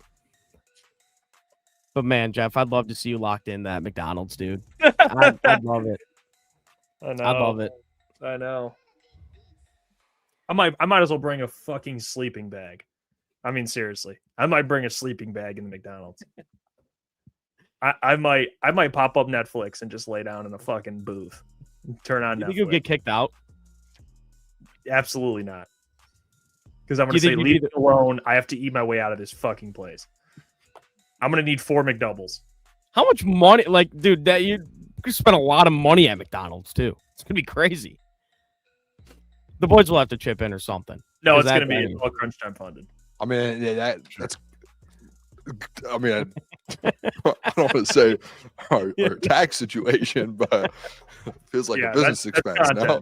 That feels like a really good business expense. That's like an ideal business expense. I spent $700 at McDonald's. 26,000 to 30,000 grams of salt one day, dude. You might want to look into that. Yeah, our tax guy is like, what is this receipt?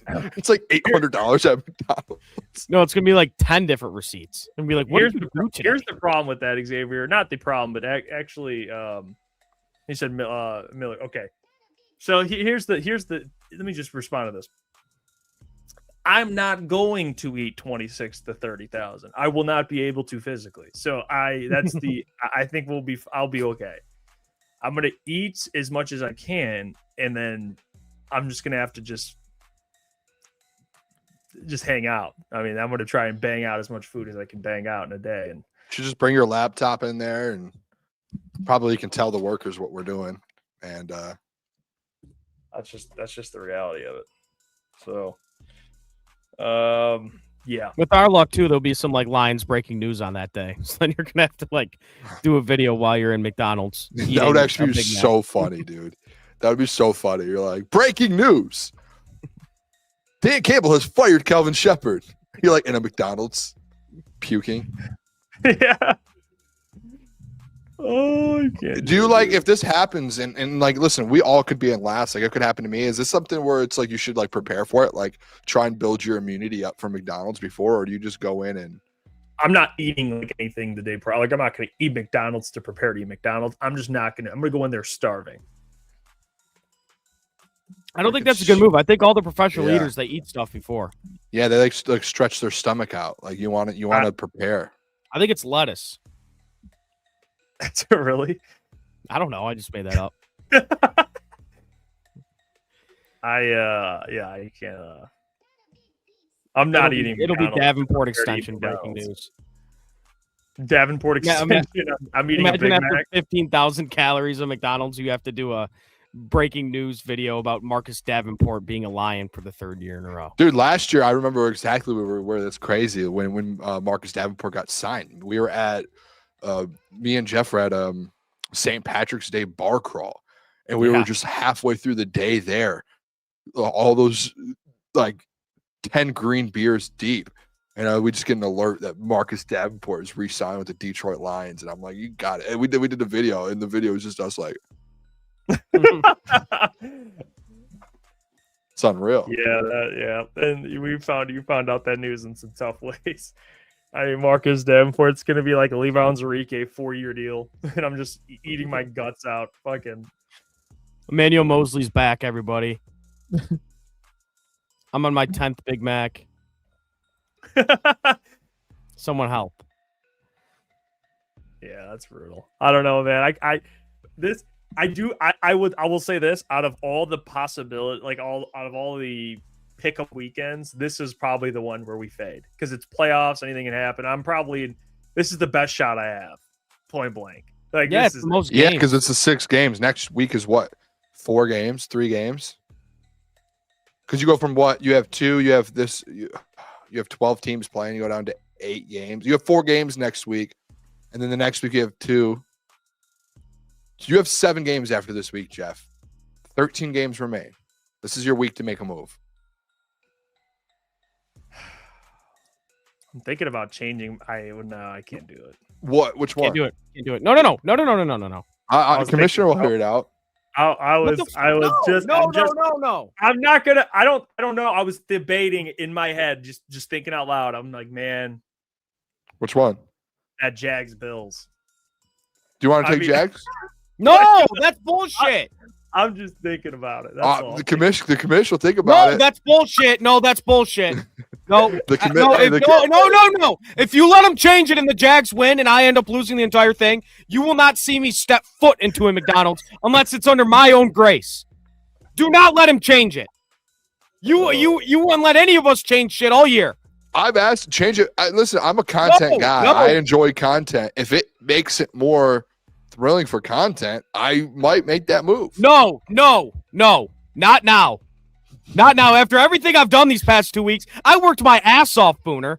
I worked my ass off these past 2 weeks to get where I am now. Right. Fair, Caleb. I respect it. Thank you. I would never do that to you. No, I didn't even think about it. I just wanted to see how you reacted. Sure. You failed. React well. You failed. I wasn't very nice about it. I think it's fair. I probably would have reacted the same exact way. Do we have any mailbag questions, by the way?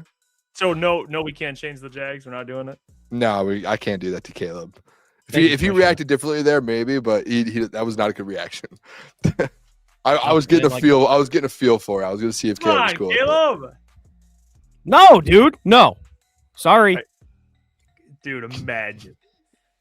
What if the Bills get blown out? You're gonna at least I would have picked them. Just thinking. Yeah. No, and honestly, I really like the Jags. Like, they're one of my favorite teams in the NFL. Would you like to switch, Caleb? No. I'll allow you to switch and not Jeff. Come No, I on. think I got a 6-0 card here. Oh, By the way, man. Jay says we got a morning show tomorrow. Yeah, so tomorrow, it's me and Flannel Sam. We're gonna go over some Piston stuff. Then we're gonna dig deep into the Brad Holmes press conference. We got Lukas Klotz joining at around 9:20 to talk about the Brad Holmes stuff. We're gonna talk about the offensive coordinator vacancy for the Detroit Lions. Pack show tomorrow, 9 a.m. So make sure to tune in. Flannel's on tomorrow? Flannel Sam is on tomorrow. He's Dude, hosting this with guy me, and Flannel, then bro. and then I Klotz. love this guy. Flannel Yes. has not been on our show. No, and By look, the way, I lucked out because is this the first time people get to hear what Flannel has to say about the press conference? Yeah, we tried to get him on yesterday, and he texted us day of. It was like, I can't make it, boys. I'm Hey, by excited. the way, I'm Flannel- excited, man. Flannel will be there tomorrow for the watch party too. Perfect. Oh, will he? Perfect. Yeah, he won't Let's be able to go, stay the whole dude. time, but he's stopping by, so that'll be fun. Love Let's it. go. We'll see Flannel. We'll have some beers with Flannel. Watch Caleb Williams. That he couldn't miss that one too. He's gonna No. be in there. He's Yeah, gonna be that'd down. He'll be locked into it. It'll be a good time. JC says, by the way, you've been killing those morning shows. Caleb. Yeah, Thank you. Caleb's been Thank you. killing Thank it, you. dude. Appreciate it. Thank you, guys. I love doing it. I missed so. last week's, actually. I was kind of Oh, disappointed. shout out Marco stopping by too.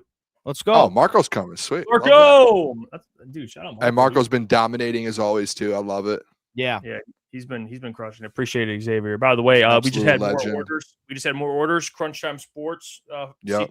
CTsports.com. Get your merchandise. Marco texted me, by the way, too, because I actually have a question. I have a Marco question. I wonder if Marco, you go golfing today? It was 55 degrees out. If I you're was in thinking Michigan, that I wonder earlier, if you went too. golfing. There Yeah, had to be some places open. probably walking only, but it's still. I haven't swung a golf club in a Guys, minute. Marco's the love of the game, dude. He's probably going to he's probably going out of state and shit. No ways in golfing in Michigan. There's no way. That'd be insane. Respect. It's respect. All right. Appreciate you all. By the way, like I said, Official CT Sports, get your merch. We just had a couple orders coming on, some new Crunch Time hoodies. They're all in the store, so get them. Off-season wear. We got winter stuff. Spring's coming up in the future. You can get some stuff for the nicer weather as well. Weather starts going down a little bit or going up a little bit. Get your merchandise. All right. We'll catch Come you on tomorrow, now. or Caleb will, and then we'll catch you tomorrow night, I guess, 8 p.m. Okay. Watch party, Packers, Bears. But until then, appreciate you all. Love you guys. Peace.